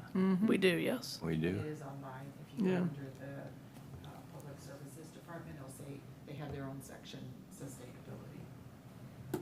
So maybe if we got a copy of that, we could understand what we're trying to put in here, because, Yeah, I'd like to see the action plan, too. yeah, that's the whole thing. I'm sitting here saying, God, am I the only one that don't know what's in a plan, or?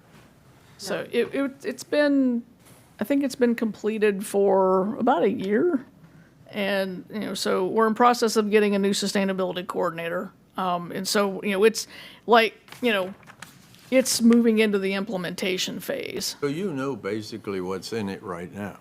Oh, I know broadly what's in it. I don't know details because it's not my document. So, it's Public Services owns it, so. It's 91 pages long, by the way. If it's permitted, I mean, if it's not a conditional use, but a permitted use, does that part of the permitted use process require, as part of the permitted use, compliance with the sustainability? Is that something that I don't know, that wouldn't be done by charter, but that would be done by, I would imagine, ordinance? I think Resolution. again, I think those are the types of things that you would. So the action plan is broad.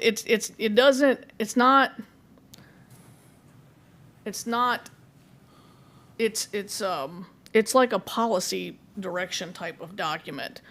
And so you've got to bring that down to something that's actually implementable at this point. And that's, so I think without seeing what's in it, Okay, that's fine. Why I don't we think take I would as an be- yeah. action to provide the action Yeah. plan and the sustainability But- plan to this board?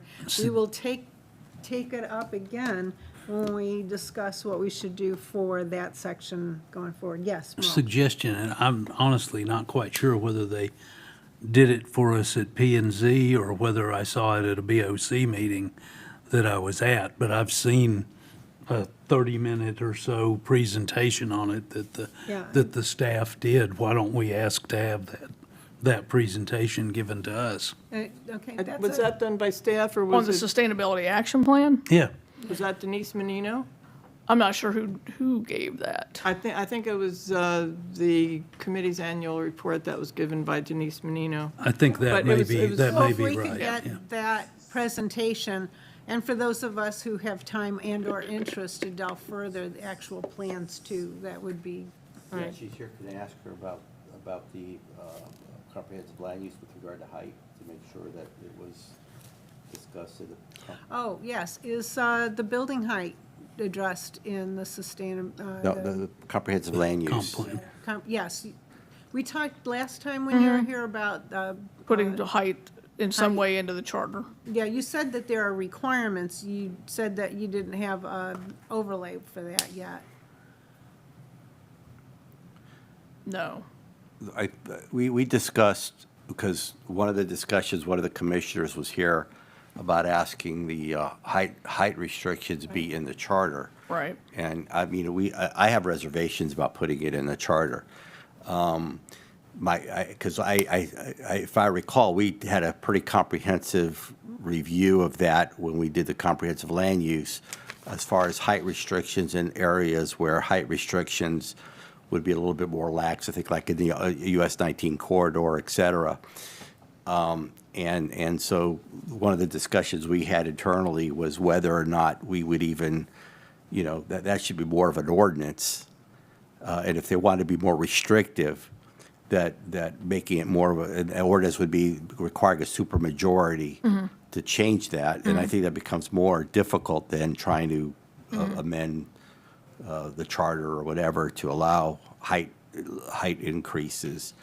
And so I wanted to make sure that we had, in our comprehensive land use, that we actually had height restrictions that were, included in that comprehensive land use that we discussed. The land use, the land development code we have height established throughout the land development code based on zoning district. Yeah. Then you have the special area plan and the smart code, and it has its height limits as well. So it varies from district to district. But it is regulatory, it is in effect, yes. Yeah, okay. So that answered the question I had. Yeah. By the way, just an FYI, Okay. going back to sustainability, it was established in Resolution 2023-22. Resolution by the Board of Commissioners of the City of Tarpon Springs authorizing the adoption of the City of Tarpon Springs Sustainability Plan.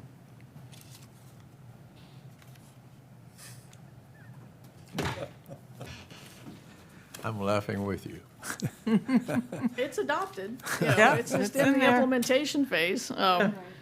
So, and like I said, we did. Well, it's not even a year old. Not even, no. Not And even, we lost, you know, we had a new sustainability coordinator in that did not work out.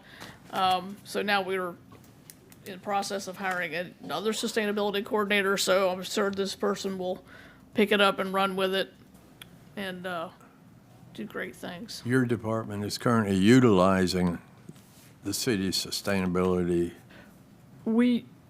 Utilizing might be overstating it. We have incorporated the appropriate actions that should be incorporated into our documents, into the comprehensive plan. And then we'll continue that when we start tackling the land development code, so. That's what I don't know anything about it. And I don't mind reading 91 pages. I don't want to, but A lot of it is pictures. the film will do me fine. So if you want, I'll dig it up and I'll send it to Irene. She can forward it to you. We have a crosswalk that we developed that shows where certain actions of the sustainability plan are found in the update to the comp plan. So you can kind of see how those things are working together. That'd be So a great, we'll get that sent to you. Great, wonderful. All right. I think I'm out. And, Oh. I have one more if it's appropriate to ask at this time. Yep. One of the things we've got in the section we're talking about right now is board and commission qualifications. And we've talked around this several times, but we're getting to the point we're gonna have to come to some conclusion. Some people have suggested that it's already so hard to get people on boards and commissions that it doesn't make sense to do it, and others would like to see it happen.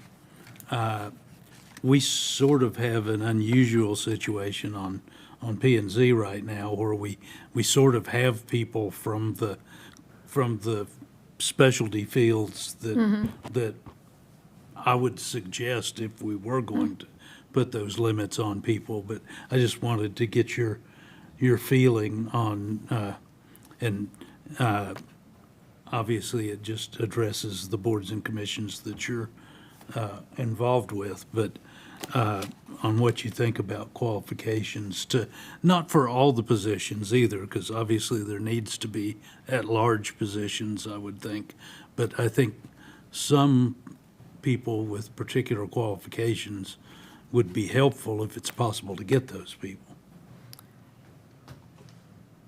I mean, you know, across the board, you know, obviously we want people that are, you know, qualified to sit on our boards and committees. The only board where we really need to be mindful of it from a maintaining our certified local government status is the Historic Preservation Board. And that one is particularly, you know, it's hard to get people that, you know, to meet that need. And the state does recognize that we're a small local government, and so can be hard to find those specific skill sets at times for that board. Yeah, my tendency is to agree that it's great to have them on the other boards, but requiring it, I just think it makes, you know, right now, you're right, we're in a really good place with our membership. And so I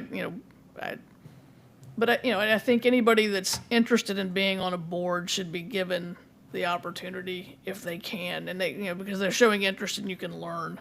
You know, it's nothing, you know, magical about a lot of the stuff that we're doing. It can be learned if there's interest. So my tendency would be not to make it, it is hard sometimes though to get, to get people to even be interested in being on board, so I would see it as, potentially another roadblock. One of the things that did get brought up is training for board members on. That, absolutely, that I think is something that, we definitely, planning and zoning board, there's planning and zoning commission training that, we can set up through, through the Florida Planning Association and, APA, and so there's opportunities for that type of thing. CLG as well. Certified local government as well, correct. Can I send my PAC members to the museum? Can you send your PAC members to the museum? I don't know. Do you have an opinion if, let's say, a board member serves, because right now they're restricted on serving on one board, but there's certain boards that say a citizen who might be interested in having the ability to sit on more than one board, provided that the boards are not in conflict with each other, and that would maybe help alleviate some of the. Yeah, we do have a lot of boards. I think, I think I would be hesitant about having any overlap between Planning and Zoning, Board of Adjustments, and HPB, because at any given time, I could have an application that might have to hit all three of those boards. It doesn't happen often, but it's frequently they'll have to hit two boards. Like So, code enforcement. or, but I think, outside of that, I think, if you as, wanted to cross-deck over to another board where you just don't have a lot of overlap, I mean, I think that would help us in filling Right, somebody- seats. Yeah, somebody from P and Z could serve on the Public Art Committee. I don't see any overlap there. See, right now, somebody can't serve on a Right, public art committee right. or marine Right. commerce committee or Right. something like that. That really has nothing to do Right. with the board they're sitting Right. on. Yeah, and you might, if it's a new board you're standing up, you might want to have somebody with existing board experience to come on and help that get started. All right, I'm just, the conversation and how we're going, I think we're still, I'm going to say, I think we're focusing in on what we want and we're getting a better idea. We'll get the sustainability documents. I think that will help a lot. But for Section 8, I think that I'm inclined to move that to 2 weeks from now and take a cut at better organizing by topic areas, specific changes to go in. And I will take that on to do. Okay, is that? Yeah, so Madam Chair, we've sort of gone through, obviously, we're going back and read, going to a deeper dive in some of these sections. But in your opinion, with the exception of a handful of sections, we've pretty much, at least from what I think, is we've pretty much hammered out a lot of. Yeah, we're down to details at this Yeah. point. We've got, I think Section 8 is our big section. I think residency is a big section for us to address. I think that we've had a lot of discussion on Civil Service Board, but I think it's a matter of decision. Do we eliminate it? Do we slim it down? We leave it intact? It's pretty straightforward. I don't think we shouldn't need to go off on too many other tangents with that. I think we are going to have to discuss really what the powers of board section on the difference in powers between P and Z and Board of Adjustments. We got 3 ways to go, right? We can leave it as is. We can have the Board of Adjustments, have the same powers that P and Z has today, or vice versa. But I think what Attorney Salzman educated us about is that the P&Z. the commissioners have to make the decision on land use. So it's really, we're not going to be taking P and Z No. to that level. And the ability to put decisions on That agenda. the consent agenda, that's procedural. So I am keeping a list of recommendations that I will make as a part of the report for this. That's on there already, and we'll continue to grow that as we have, like, for example, doing an ordinance to provide building height restrictions. That makes sense. That's a really good item. That's recommendations Board of That Commissioners. require supermajority to, Yeah, for supermajority, yeah, I have that written down. But those are the big ones. So I really would like to start just knocking out the handful of things that we can just close out today. I'm really glad we just had this section 8, so since you're not going to be here next week, and I don't know that I'll get a chance to put it all together in the next 7 days. I think I'm going to take 2 weeks to really organize this well. And if I come back and I've missed something, don't shoot the messenger, okay? I'm doing the best I can here. But let's just go back and go through a couple of these things. I think we can knock them out, if that's okay. I think that under Section 3, let's go to that. We have 3 things there. One is the 350K. What number do we want to put in? At this point, Commissioner Gianadonna recommended $500,000 to $1 million. Commissioner Kulias recommended $425K. City manager said up to $750K. Mr. Delacus suggested $500K and tied to an index. Mr. Terrapini suggested removing it. Personally, I think $500 and $750 is what I would, now that's my recommendation. But I'd love to know where you all stand on that. We know where Mr. Terrapini stands, so if you, I guess the only other one is Dr. Bukalakis. We don't know where she is on that. But if we could pick a number and go I think forward. I'd come in at the 750. I had 500, but I don't, I would agree with 750. Okay, yeah, the big thing is what number can we get voted approval with, Is Yeah, 750 too big a bite? Will we likely get it for 500, 600? I mean, what is the number that our electorate will be willing to give to the commissioners? I think 500 would fly Yeah. in a referendum vote. Yeah, I don't disagree with you. I like 750, but if we're trying to make this where the electorate would pass it, you're probably right, Yeah, 500. that's true. This increase I keep on helps, forgetting that they have to still vote on it. Yeah. this increase helps the city manager, and if we have an emergency, it's taken care of already, so it Yeah. Yeah. should fly pretty good. Yeah, I mean, I think, I kind of agree with a lot of you that 750 makes sense, but 500 may well be what would pass. Do you want this in the form of a motion so we could put this to bed? Yes. So I make a absolutely. motion that we put that at 500. Second. Any further discussion? Well, just to specify that it's section 3H. Yes, Yep. we're talking about Section 3, Item H, approval by the board for purchase, sale, conveyance, or leasing of real property for some less than, it's currently in there is $350,000, changing it to $500,000. That's the only change is the numbers, 350,000 to 500,000 for the limit. So we have a motion and a second for that, correct? Any further discussion? No? Call the vote, please.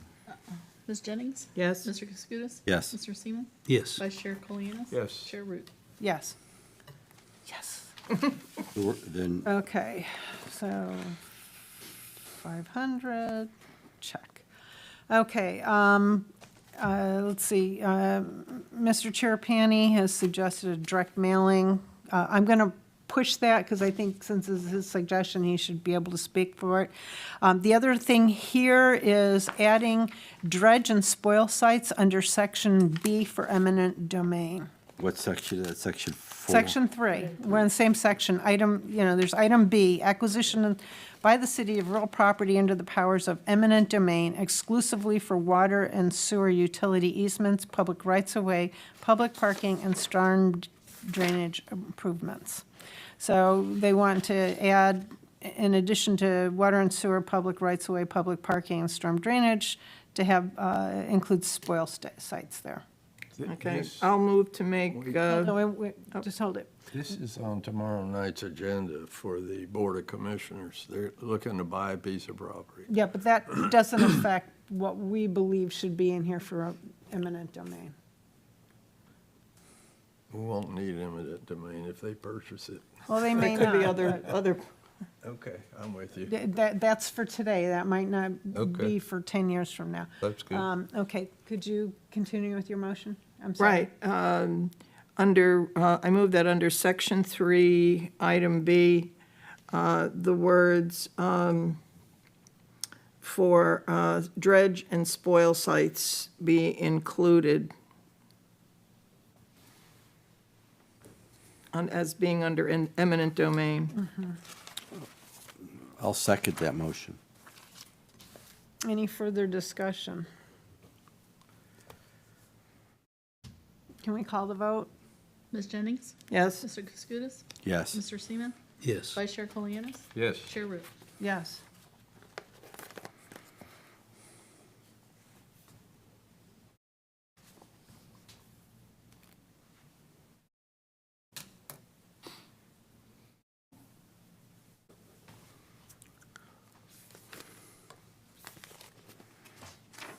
Thank you. I just keeping my own set of notes. All right, check that. Next one, I'm going to skip 8. We're going to go to, so there's been talk about as well under section 11, election cycle, qualifying time, and public notification. Do we, is that something, the first on election cycle is change election cycle to be consistent with the November cycle and eliminate the March independence. That was one comment. Qualifying time, extending the 1-week qualifying time to 30 days. Yeah, we received an email from Craig Lunt on that one. And this is the item I was gonna bring back. I didn't know you were gonna finalize it today. I'll throw the speakers or either next week, just to show, doesn't matter. I would defer it then. Just to show other municipalities and give you background on some of those proposals. Okay. For- Yeah, we can jump into that now. Do we want to do that? Let's see, so we got an hour. Let me just see if there's any other really small.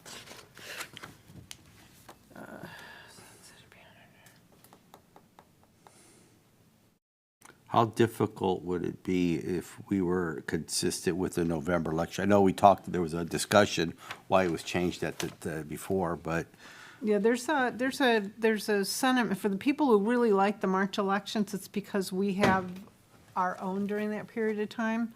We're not drawing people out for, how can I say this?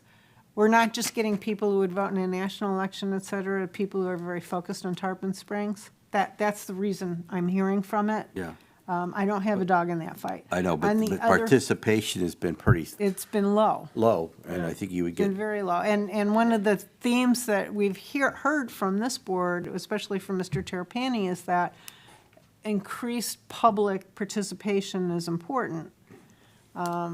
you're not going to change apathy, but by changing it to a date where there's more issues on a ballot other than the city may draw out more residents to vote, in my opinion.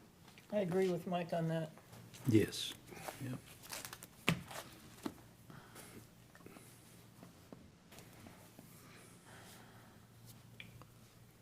So, Want me to respond to that? Yes. Certainly. And that's why I was gonna bring you back all the information. Like I said, I don't have it all put together yet, but and like I said, it doesn't matter to me, any of the changes, but just to give you some of the pros and the cons. If you were to do a November election, they would either the commission would have to change to 2 or 4 year terms. That's one thing. Number 2, just from the numbers, and I could bring those to y'all, just because something is on a November ballot with another election, such as the primary, yes, it does bring out a higher turnout. But if you look at the actual numbers for the city's election versus the total residents that came out, it's about the same percentage of vote. Because sometimes what'll happen is the resident will vote for the primary and they won't even get to the city. They just won't vote it. And the only thing about the placement when you're on one of those type of piggyback elections is the city would be more to the bottom of the list, and then the referendums are even lower. So those are the only, the pros and the cons, the differences in signage. And these have just come up at other charters. That's why I'm mentioning it. Signage, when it's our March election, we have just our standalone election signs. When it's a primary or other elections that have school board, judges, and other things, then there's a lot of signs. So, you'll get the thing both ways saying, well, we don't like our signs mixed in because no one sees our signs, but that's just some of the things that have How come up. how would that going to a November election go from a 2-year to 4-year? So because their elections, county elections or primaries or federal elections are every 2 to 4 years. So we would be able to piggyback every 2 years. Right now, we have 3-year terms, so they have that off cycle. So it wouldn't always meet that 2 or 4 year. So someone would we would have to get that cycle, and the attorney, correct me if I'm wrong, but to get to that cycle, you would either have to decrease terms to 2 years or increase terms to 4 years. And I thought there think was the election fight has every been November, no before, matter what. no one's wanted to do either or. I'm sorry? I thought there was an election, there's some election, one form or another, that happens every November, whether it's other municipalities or whatever. Well, it could be another municipality, but if it doesn't, yeah, I know all the local cities are either 2 or 4 year terms. Okay, We're the only ones that are 3-year terms. all right. I'd do whatever Irene says. I would like to bring you, or at least send it to you Yes. this week. Just, like I said, it hasn't, So you'll provide us with that information this week, and we can have that and I just discussion picked next week. local, just, Okay. a few of the local All right, municipalities, so just we to show you the will, we will difference. defer that conversation. Okay. There was another thing that was brought up, and that is that, there's a comment that appointees should not be allowed to run for office. Because the thought, and this is coming out of what some other municipalities do. If you have an appointee you bring in that's filling the end of the term, then that gives them an advantage to running for the next election cycle. So the thought is to limit the appointee to only the term that they're elected to serve in. To finish. And Appointed yes, to and then serve in. they can run in the future, but it's like term limits. They're gonna have to give it a year. Yes. So we have, I'll take commissions, our commissioners, for example. We have, it's not an at-large commission vote. You could vote for this seat or that seat. So if somebody's appointed on this seat, what would preclude them from running for another seat? Well, it would be like the term limits. They couldn't run for any seat. It for is a at period of large. a year. It is at large. It is at large. Yeah, The but you're seats running are for a just to seat. keep- Just to keep the rotation, Yeah, so they no, but know. you're running for a seat. It's not an open, in other words, if you've got 3 seats open, the top 3 vote getters don't get all 3 seats. You have to That's pick which correct. seat You you're have to running for. designate your seat for, Yeah, you have to when you announce You your have to declare what seat candidacy. you're running for. That's correct. So if I'm running for seat 1, if I'm appointed for seat 1, and I'm only going to serve out seat 1, let's say I wanted to run for seat 2 of the next, on that election cycle, you're saying you could not do that. Yes, you would have to have a cooling off period, so to speak, and then you'd be free to run for a future election, but Well, they could run if they didn't finish their term, but because Okay. they have term limits, it states currently that they only get 2 3-year terms. So it doesn't really matter they could literally run in for commission seat 1, and let's say the second time comes around, and they don't want one, Yeah. or they sign up for that seat to run again, and then someone else jumps in the ring and they don't want to be in that seat, they could run for a different seat. It's just that their term limit is 2 3-year terms, and then they have to sit out But a and- year. And the thought is that if you have someone appointed in to fill the, you know, The empty seat. the empty seat, if they are allowed to then run for any, you know, Right, it's seat considered an in the appointment, next yeah. election, Yeah. that, well, you know, once their term is done, that gives them an unfair advantage over someone else who, you know, who's coming into, because they were not elected into that seat, they were appointed into that Right, seat. yeah, but they have the popularity of Well, incumbency, I think is what it is. the thing too is if somebody's appointed, okay, and they choose to run, this is why I like the fact that if you're appointed, you could also run, is A, you see their job performance, so you know what to expect if they decide to run, because now you've seen how they perform, as opposed to not knowing who is, you know, who you're voting for, because you don't know what their performance is going to be or how they act. Two, I think it would preclude, we have some, you know, the commission, and I think they've done a good job. When they look for an appointment, they look for a very qualified person to fill that role, not just somebody off the street. So I think they would be hesitant, if I was potentially going to run and I was offered an appointment and I was very well qualified, I would be reluctant to be appointed because my thought would be I would run. And so I think you narrow the field as to very qualified people who may want to, you know, hey, if they're that very well thought of by the commission to fill that void.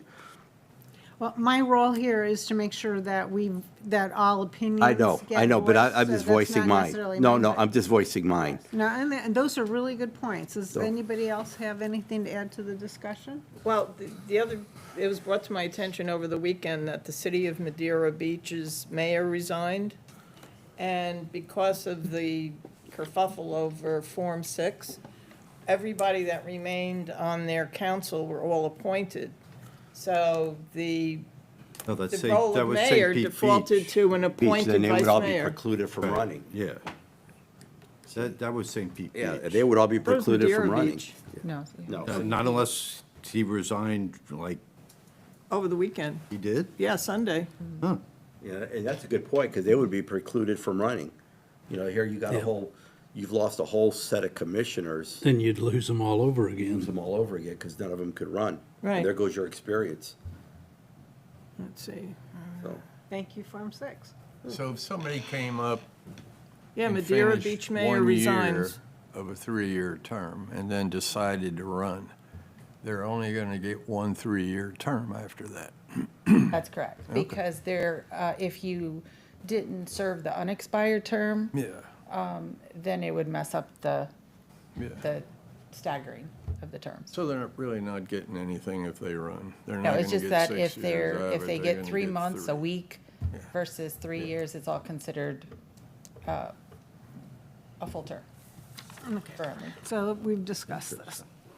Is there any, does anyone have, Did you find it, Andy? Yeah, Strong- I go ahead. found it. anybody have any strong feelings about whether we need to discuss it further or make a change to the charter for this one? Okay, well, we'll move on. The state We'll move on. suspended that for now. They did. That's what surprised me. Okay. Currently, yeah, until we hear otherwise, Form 1 is accepted for qualifying, right? What was that? 4 and 5 looks simple. Well, we were, depending on how many changes overall we were making, I got a reserve to go back, and I think the name needs to be changed. But if we have a lot of changes, I'm going to push that, so I'm leaving that one open. All right, let's see here. Mr. Salzman, did you have an opportunity to find wording for assistant city manager? I've looked at a few of them, but, and I will have wording for you. Okay. In that case, let's take 20 minutes and see if we can't put Civil Service Board to bed. Yes. I think from our discussion that there was a plan, there was Section 19. yeah, there was opportunity of employee to go through, they have the city has a whole Grievance grievance process. And I thought what we were going to look at is changing, instead of having a civil service board, just make reference that they have the opportunity to go through that Right. process and just do away with the civil service board as a category, but put in there, and I don't know how we would title it, but that these. Leave it out. Chair, we have the HR director coming next Monday. Did you want to Oh, It's a good table Okay, we'll discussion? push She that is into on the Monday then. agenda. Okay. In that case, let's talk about residency and see if we can't get to very specific actions or closure on this stuff.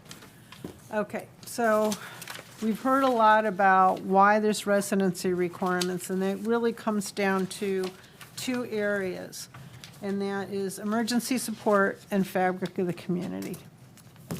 I was not here for that discussion, although I really enjoyed listening to the conversation.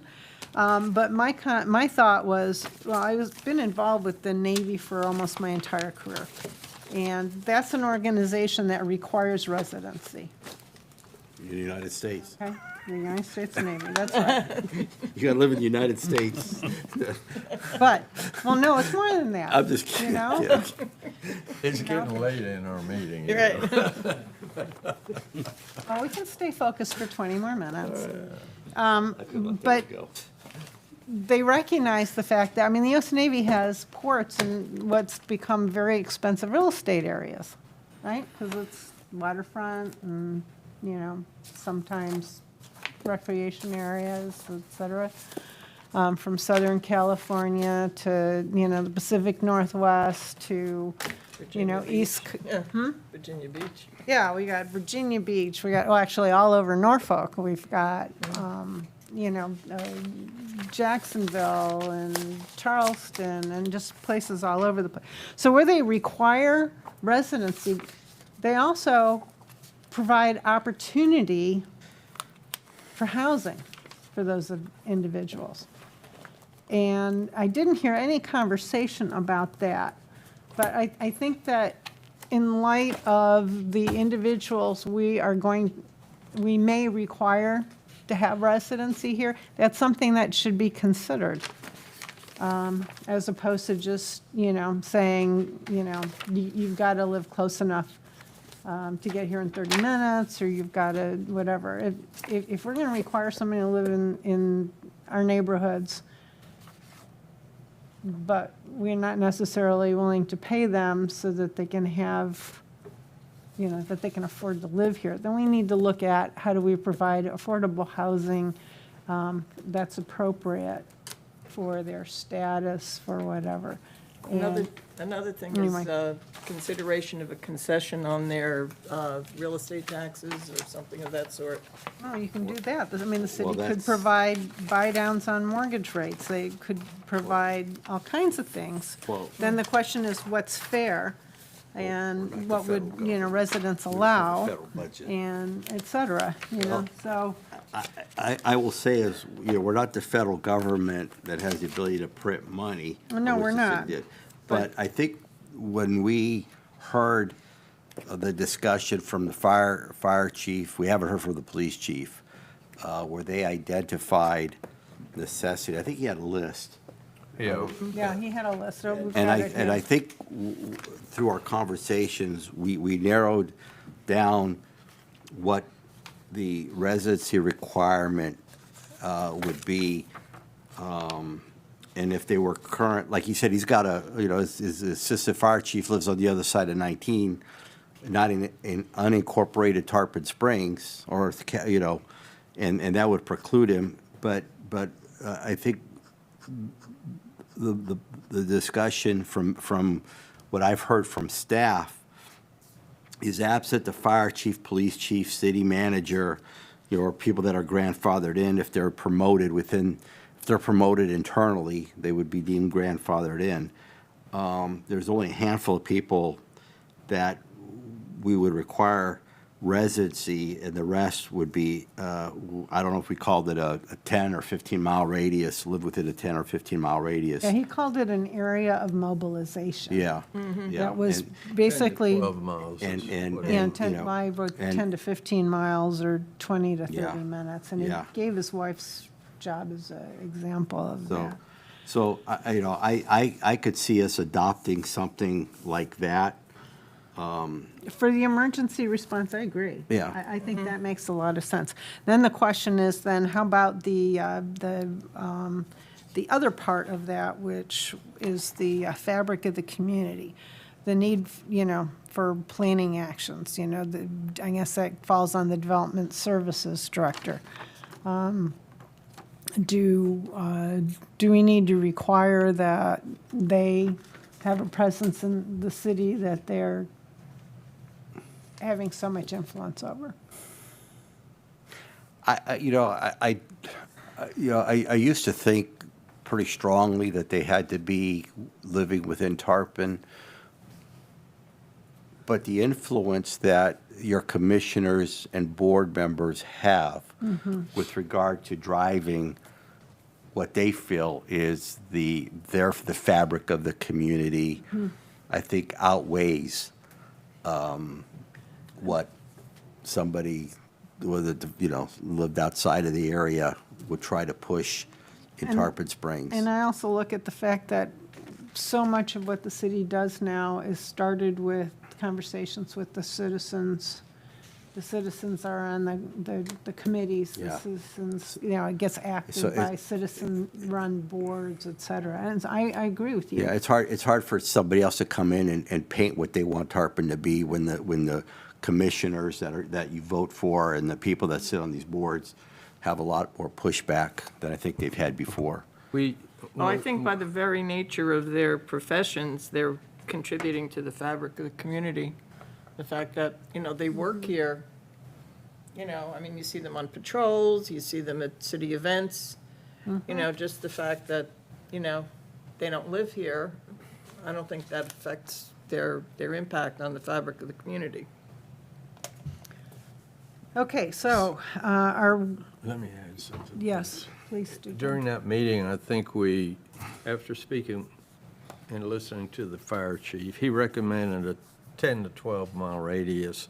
But the city manager, the police chief, fire chief, and assistant city manager for sure should live in the city. And, there was a lot of talk on the public services director and the public works director, if they're not one and the same. It all boils down to, if you work for General Electric and you got a promotion, they say, we have a promotion for you. I know you live in Newport Richey, but your promotion is going to be in Clearwater and you have to live there. Do you want to take the promotion? GTE did the same thing. I passed up a great job not Yep, to IBM move. did the same thing. And the individual has to make a decision in his life, where not only where he wants to live and raise his family and his kids, but we all work for money. From my union days, I remembered that very well. And to get more money, sometimes you have to move. And does it cost you more? Of course it costs you more. It costs money to move. But a 10 to 12 mile radius, I mean, Do any parts of the unincorporated part of Tarpon Springs exceed the 10 to 12 mile radius? Like if you go down East Lake, does that farther out? It does. Yeah. So I would suggest we include unincorporated Tarpon Springs and include, we have to be specific. We can't say 10 or 12 mile. We have to pick a number, like 12 miles as measured from, the City Hall. City Hall or the police, well, actually, he was suggesting from the Center of Operations. That's Operation Operations Center Center. on Operations Huey. Center. Either way, it's not an easy decision to make, but it's the easiest one we're gonna make. Yeah. Okay, so, are we planning to put in a requirement for assistant city manager? I think we are going to do that. About that, Yes. yeah. I Yes. think I so. think we all I agree hear with that. three. And the reason I ask is, so we should include Yeah. assistant city Yeah, manager the here. only caveat would be if somebody is promoted internally and they are not a resident of Tarpon Springs currently, that they be grandfathered in. Okay. I don't know how to put that in there, but, That's the All only right, way so, to put it. well, yeah. we're going to do this for Mr. Salzman. He can Okay. always go back and refer to the videotape, because we're there for posterity's sake for at least, 3 years, right? All right, so let's start with who. So it's the city manager, the assistant city manager, the fire chief, and the police chief are the minimums. Who Yes. in addition to that? They gave us a list of their EOC central staff list. Right, but then he said, well, then we went into the area of mobilization, and we went into, well, he's got plans for this, and he's got 2 shifts and 12-hour shifts, and the people that are needed are gonna be there, blah, blah, blah. So, Looks- that said, Yeah, because there's a mobilization in any event. right, so now, aside from city manager, assisting city manager, fire chief, and police chief, I think the public services director, public services director, are we in agreement with that? I think they said in case of flooding and stuff Okay, like that. no, that's so- fine, yeah, and that's really important. Then, was there a second one? Was there a public works director or whatever? They changed the name, I'm Development. not sure. It's There's split into 2 of them. One is the public services director, and that is, the water, and the, public works director is the streets and roads. Okay. One's Okay, then public Tommy works Kinder, director. And the other one, public works, is Tom Finer. Okay, So let me ask you a practical question. yes, If it's a flooding issue that you need somebody here, they're not gonna come and stop the flooding. They're gonna have to make, the flooding would have already have occurred for them to exercise their job function. So why would we require them, to be a resident if their ability to be here, if it's a 10 or 12-mile radius or 15-mile radius, I don't think the onus of them having to be here would defer any flooding issue. They would just have to have an action plan after the flood or as the flooding, So, what causes a flood? Well, It's getting somebody who's going to lead the repair, who's going to make sure that there's enough employees he's called to come in, I need your hand, we got a flood. but I don't think you need to live here to do that. Right. Listen, guys, I'm all for you. I said I had a list of 4 and a list of 6. like the 4. I like Yeah, I think if we go beyond the 4, I had a there's list no of place 5. to stop logically. right, Well, okay. the others I are, have 5. the others are on the list of the essential staff or EOC. Yeah. So. But he they're said they gonna be mobilized coming them. anyway. All right, Yeah. let's hear from Joan. Who's your 5th? Well, I have city manager, assistant city manager, fire chief, police chief, and the public services director. Okay, where are we on public services director? I make my same comment. I don't know, them not living in Tarpon would, if it's an emergency, they're going to be here anyways. If you know a storm is coming, you're mobilized. If it's something that's an emergency, you could be on vacation and have something happen. It doesn't make you get here any quicker.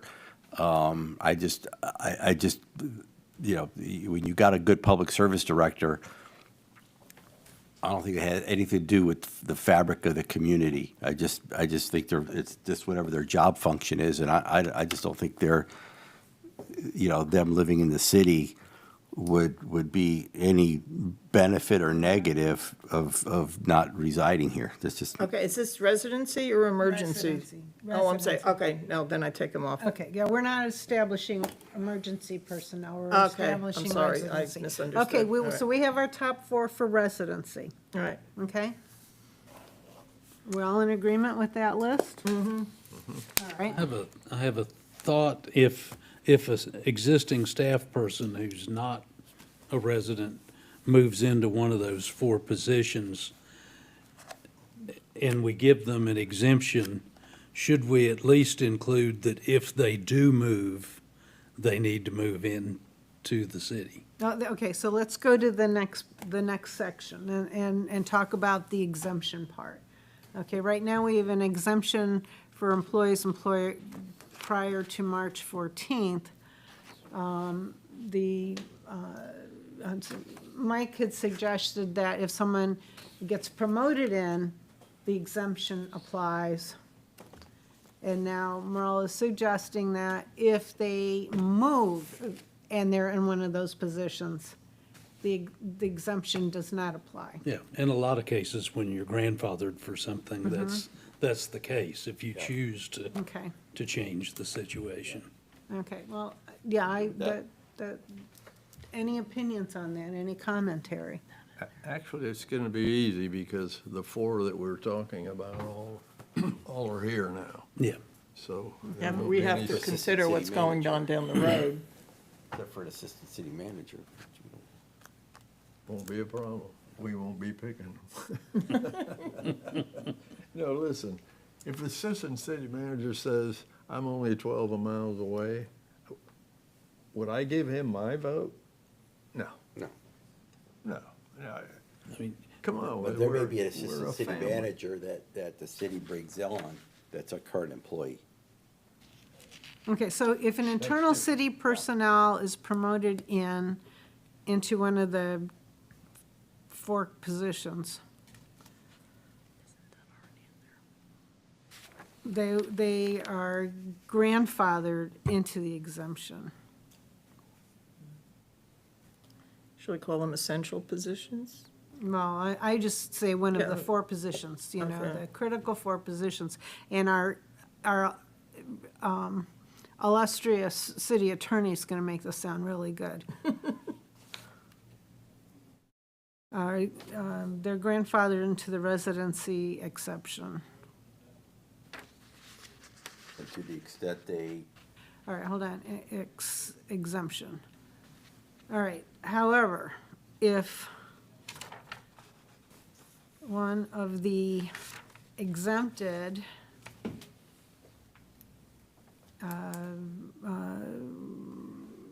parties elects to move,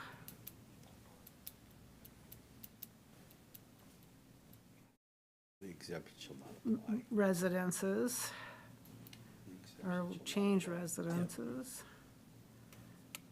the exemption is forfeit. Does that describe it? It describes Do we it. have concurrence with that language? Well, I would word it differently, but I concur with the thought. With the concept? Yes. Right, well, Mr. Salzman's Yeah. going to do magic on the language. Did that capture? that's All right, fine. so then the next thing is, what are the limits? Residency, to meet the residency requirements, these individuals need to live, I would take out the time, I would say within 12 miles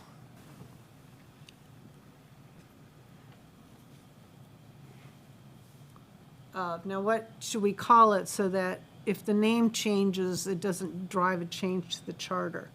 It's an operations center?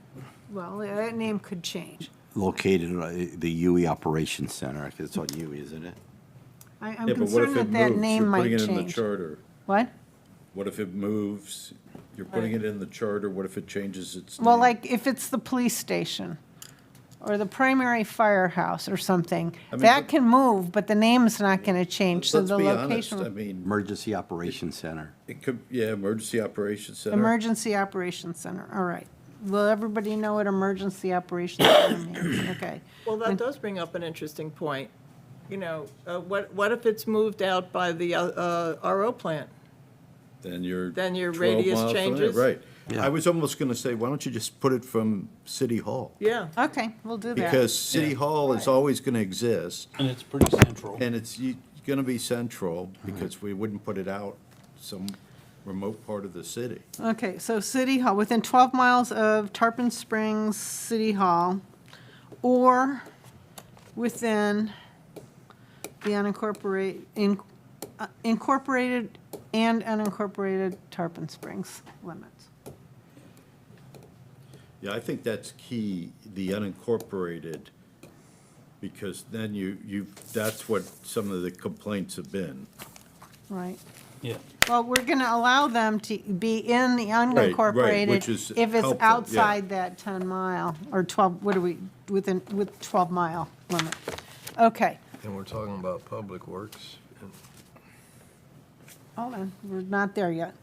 So are we all in agreement with the limitation, with the definition of residency in Tarpon Springs is 12 miles?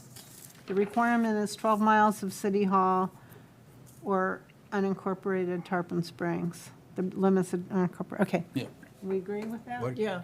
Okay. What group are we talking about? The four essentials. We're talking about the four essential people for No, residency within. they gotta Tarpon move Springs. into town. You can't let them stay 12 miles out and require the assistant to live in town or the police chief. What happens if the police chief lives in Newport Richie? Well, the police chief said the last emergency, he was on vacation in Colorado. Well, that was a fire chief. I mean, the fire chief. I don't think, how you give an exception to the four people who have to be here? That's my problem. Yeah, I thought the exception was for all the others. For all the others, yeah, Okay, the that's- directors and stuff. Yeah, that, Department that's heads. what I understood. I department heads. understood the four had to live within. Within Tarpon Springs? Right. Right. All right, and that's fine. I couldn't hear the entire The conversation only thing I on the would thing. recommend Okay. is that the four live within Tarpon Springs or the unincorporated part of Tarpon Springs. Because that's really part of Tarpon Springs. Yeah. Where is that, what radius is that? Well, you go on the other side of 19, you're not, there's parts of the other side of 19. I mean, by the- we've annexed down on Keystone, Mm-hmm. right? I understand that, but is that in the 12-mile thing now that we're Well, gonna? no, I think that's a separate issue. Wouldn't Okay, you so- include the limits of Tarpon Springs to include the unincorporated area of that's part of Tarpon Springs? That's the question. Do you want to include that as part of I don't Tarpon need that Springs? right now. It goes a long way down, Well, I used to live in Riverside, and they were annexing up to there.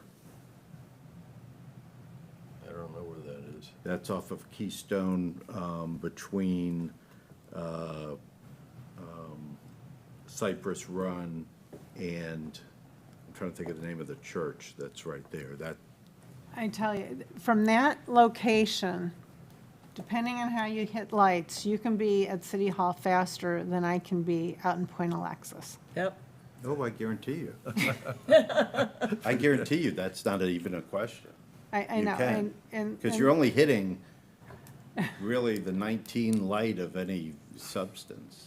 Yeah, I mean, and, So there's enclaves within the city limits of Tarpon, right off of Curlew Road, that Or county. Behind is Total county, Fitness, it's behind county Total under. Fitness is considered county. Off of Curlew behind the hospital, County. Harbor Oaks is in the city limits, Palomino Drive in that area is not. yeah, and then you get down off of. Yeah, there's, right, Right. there's, Yeah. that's Off why, of that's why the Klosterman? unincorporated, Yes. I mean, some people can't vote in the city that basically. Live in are- the end of Florida Avenue. Right. It's If you go past unincorporated. across South Florida, Yeah, okay, you know, if you go past. That Yeah. people all are targeted. So I think that, okay, so we have the 4 key employees, they have to live within the incorporated Tarpon Springs or unincorporated Tarpon Springs? That was just a suggestion I was I making. agree It's with up you, to- because you can Yeah. live in Baywood Village and you're not, you're considered on Tarpon. Well, and those people don't have an allegiance to another community because, No, they consider They- themselves Yeah. part of Tarpon Springs. So, okay, so we're talking about for the 4 key employees. Unless we're- What are their limits? Yeah. Listen, my problem is the unincorporated areas are long. They are fingered everywhere. Right. And for the 4 most important people, if we're gonna require one to move in, then you might as well require them all to move in, or none to move in. But you can't put a distance on the fingers of the unincorporated areas. I mean, the city limits is the finger. That's where it stops, okay? Anybody coming for the city manager's job is probably gonna move in the city. Because if they didn't, I mean, and I know how expensive it is for anybody to buy a house these days, but we can't leave that open, okay, guys? I'm telling you, we're looking at a nightmare if we don't say, you 4 have to live here. And I think they understand that those 4 have to live here. If they can live in, I tend to disagree. I think I like the idea of the city and its unincorporated sections to be acceptable. Because you could be 1 block over from the city and you can't be a police chief or fire chief, because you're 1 block too far, and require them to have to sell their home to move. Can I ask a simple question? Would it be possible to get maps? I'd like to see what we're talking about here. Well, I think we see this all the time on planning and zoning. We actually have, and through the county, correct me if I'm wrong, and you would know this, is we actually have a kind of a map of what unincorporated Tarpon consists of. I think we're correct. so, yeah. Because when we did our comprehensive land use plan, one of the issues we had was where a developer or builder would get a permit from the county, knowing that they had to annex in. And so they developed an area plan of potential annexation. So there is a dimension. It's just not way out there. Like, you would think, well, anybody, you could live way out there, that's part of the finger. There's actually a map that consists of what they consider unincorporated Tarpon Springs. So it kind of gives you. the county considers that. Well, we consider, Tarpon Springs considers it. Because we look at, when we developed our land use plan, we knew that eventually any of this development would have to come in, number one. So we sort of, you can only go so far north before you hit to Pasco County. Okay? You could only go so far south, okay, before you hit Palm Harbor. before you hit Palm Harbor. So we knew that all the unincorporated pockets of Tarpon Springs, and that's easily definable. That is easily definable. And then the question is, how far east do you go? And then, do you go as far as Brooker Creek? That's the question. Now, that's way beyond. Yeah, So I think that's the considered areas East Lake? that are marked for annexation in the immediate future at least have to be adjacent Yeah, at this Yeah, point. you- So Adjacent to city. yeah, existing it's got to property. butt city Yeah. property Got to it, be. and then use city resources is the reason to bring it in. Correct. Okay, so, example like Forest Ridge community, even though it has a Tarpon Springs address, is an unincorporated area. So, that's just at the north end of. Yeah, and that's why I would be reluctant to require them to move in when they live in unincorporated Tarpon, I call it unincorporated Tarpon Springs, because from the map that we look at, you know, even though they're deemed county, it seems like they're Tarpon, and you could see it, it's pretty much defined. I'm sending you the most recent that we had to send for our elections. That'll show you not only the precincts, but it'll show you by color code what is in the city limits and the unincorporated in Tarpon Springs as well, within those pockets. Yeah. Have to be something very definitive. It is definitive. No, your thing is not definitive because it's Can you bring it only up? those areas that currently Let me see if I can are put it next on- to Tarpon. Let me see if I can put it on my clip and then put it in this No, computer. no, actually, the boundaries are definitive. The unincorporated part of Tarpon Springs. I would love to see them. Okay. Help me understand what Okay. you're saying. I would love to see them because we're going to have some control on this or there's no way. I think if you saw it, you would, yeah, Okay, I think it would help So we're going to make looking at it. sure that it is well understood by all of us. Yeah, Irene's trying, seeing if she can bring it up. And then, okay, so that was, so we're looking for those 4 individuals, defining what that is. We've got the two qualifications. In other words, if you get an internal city personnel that is promoted into one of these 4 positions, they get grandfathered in the residency exception. And if one of the exempted parties elects to change residences, the exemption is forfeit. All right, and now it's whether or not we're including unincorporated Tarpon Springs for those 4 individuals. Okay, now, so Irene's looking at what she can bring up for that. Are there other residency restrictions we wanted to see? No, here we go. To try to enlarge, let me just show you a.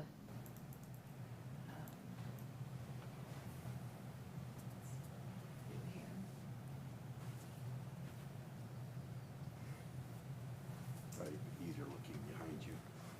Now, is this the same map you work from at P and Z? Pretty much, yeah. See if I can enlarge it and zoom to an area, for example. So right here, let me see if I can enlarge it a little bigger. Okay, so that's Can I- Klosterman.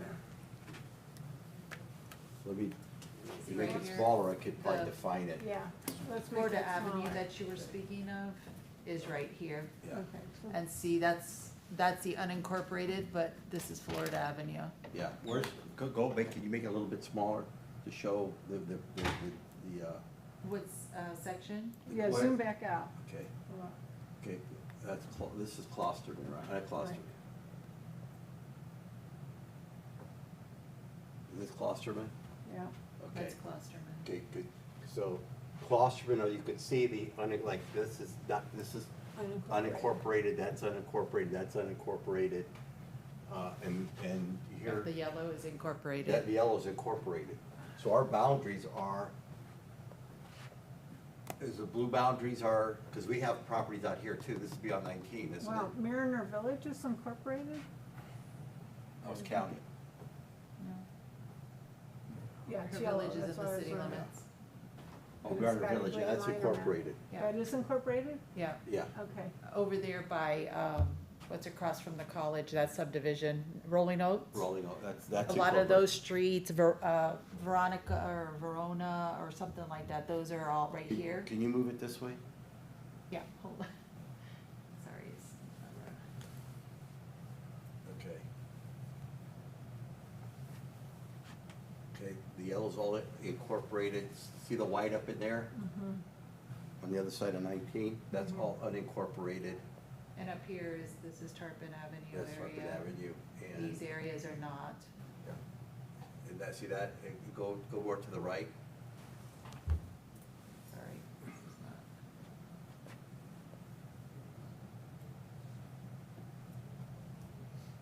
and the yellow's incorporated, and that's, the white around there is not.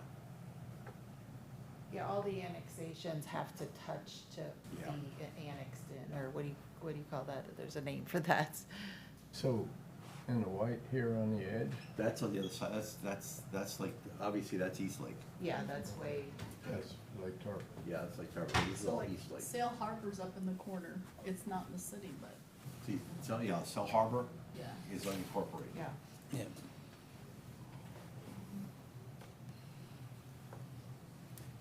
So where is Cypress Run on this? Cypress Run is way Cypress up Run there. is not, Okay, yeah. that's unincorporated That's as well. unincorporated. Is that unincorporated, or is that? That's East not, Lake? It's not that's not, incorporated. and it won't be, It won't be. okay. Yeah, it's not included. it won't be, What about the housing development across the street from it? that won't be. The new Not, it's one, unincorporated, right?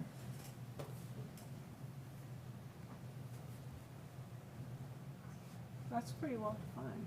Oops. How about going north? Pasco County, Is the division? Yeah, okay, Yeah. well, there's the, north, on the, from 19 east, west, I mean, could you see that? It's too 19 small. west, Pasco County is the line. Where, 19 east, Is she right here? where's Forest 19? This Is that 19? Forest Ridge? I can't. That would be my guess. It might be. that's 19. 19 east, you've got all the way to the county, except for, obviously, No, that's off of Oscar Hill Road area, right there. so there is a defined area.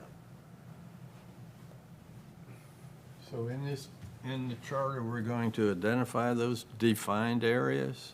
Because at any time, if somebody who's in the white now extends, they're gonna keep going, right? Extends where? If they keep, Then they're becoming annexed. I think if you put That's what- unincorporated Well, Tarpon the thing is, Springs- if they're annexed, they're part of the city. So if somebody lived here, No, if somebody lived Yes. 5 miles down Keystone, not that they could, if they were annexed, they would be part of the city. So wouldn't if it they're be just annexed, they with would a be part of Right, the so, city. so they would be, If they're in a Right. white area, Confusing. and that white area It's- expands right. somewhat, to what? They'd have to be annexed. We're to the thinking city. unincorporated Tarpon If somebody Springs. lived- If somebody lived, if Chair. somebody lived right here, yeah. That's okay, what the they're language we surrounded were by the thinking. city. Unincorporated They Tarpon couldn't live there and Springs. be a city. They have a man. Tarpon Springs address. That Right. can never Where- change. That Right. part would be constant. You have to have a Tarpon Springs Right. address. Yeah, we'll define it now. There's That's- two zip codes. There's 34688 and 89. Right. Right, so we'll define it like that. Okay, let them talk. I'm going to close out this part. Let's talk about, we have, what? Our definition, hold it. Our definition's going to be zip codes, 34688 and and 34689. 689. It's Okay. gonna say Tarpon Springs in your address. Right. It's unincorporated Tarpon Springs. That's the only way you could identify it. Otherwise, we run into the problem that you discussed. So if you put 34688, And 34689. We've got it covered. Okay, so at this point, our next meeting is next Monday. We have the HR director coming in. Anyone else? And Commissioner Kulianis, That's right, Commissioner Kulianis is coming back. and then we could bring back I'm sorry? the election. that makes it easier. And the election stuff. you got Okay, it. that's fine. Definitive line Does somewhere. anybody have a board comment or staff comment they'd like to make before we wrap? I just want to thank you again for the stuff that you've put together. It's really helpful. Well, it helps me keep it organized, and I think it helps me understand where we need to continue finding closure. So thank you, I appreciate that. But that's my job as chair. Any comments? No comments? Okay. We will continue residency next week to understand. We've discussed the key four, and then if there's requirements on anyone else. And then I think we're ready to go. Yes, Request that would probably help us with that list of the other people would be an org chart. oh, can we get an org chart? I can provide that, there's Okay, and actually, it would be good to have a city org chart. I mean, not just, you know, I think if you go to Okay. 8.8 and 8.9. that it would be answers great. the question. It does, that covers it for sure. All right. And the last thing to do today is adjourn. Adjourned.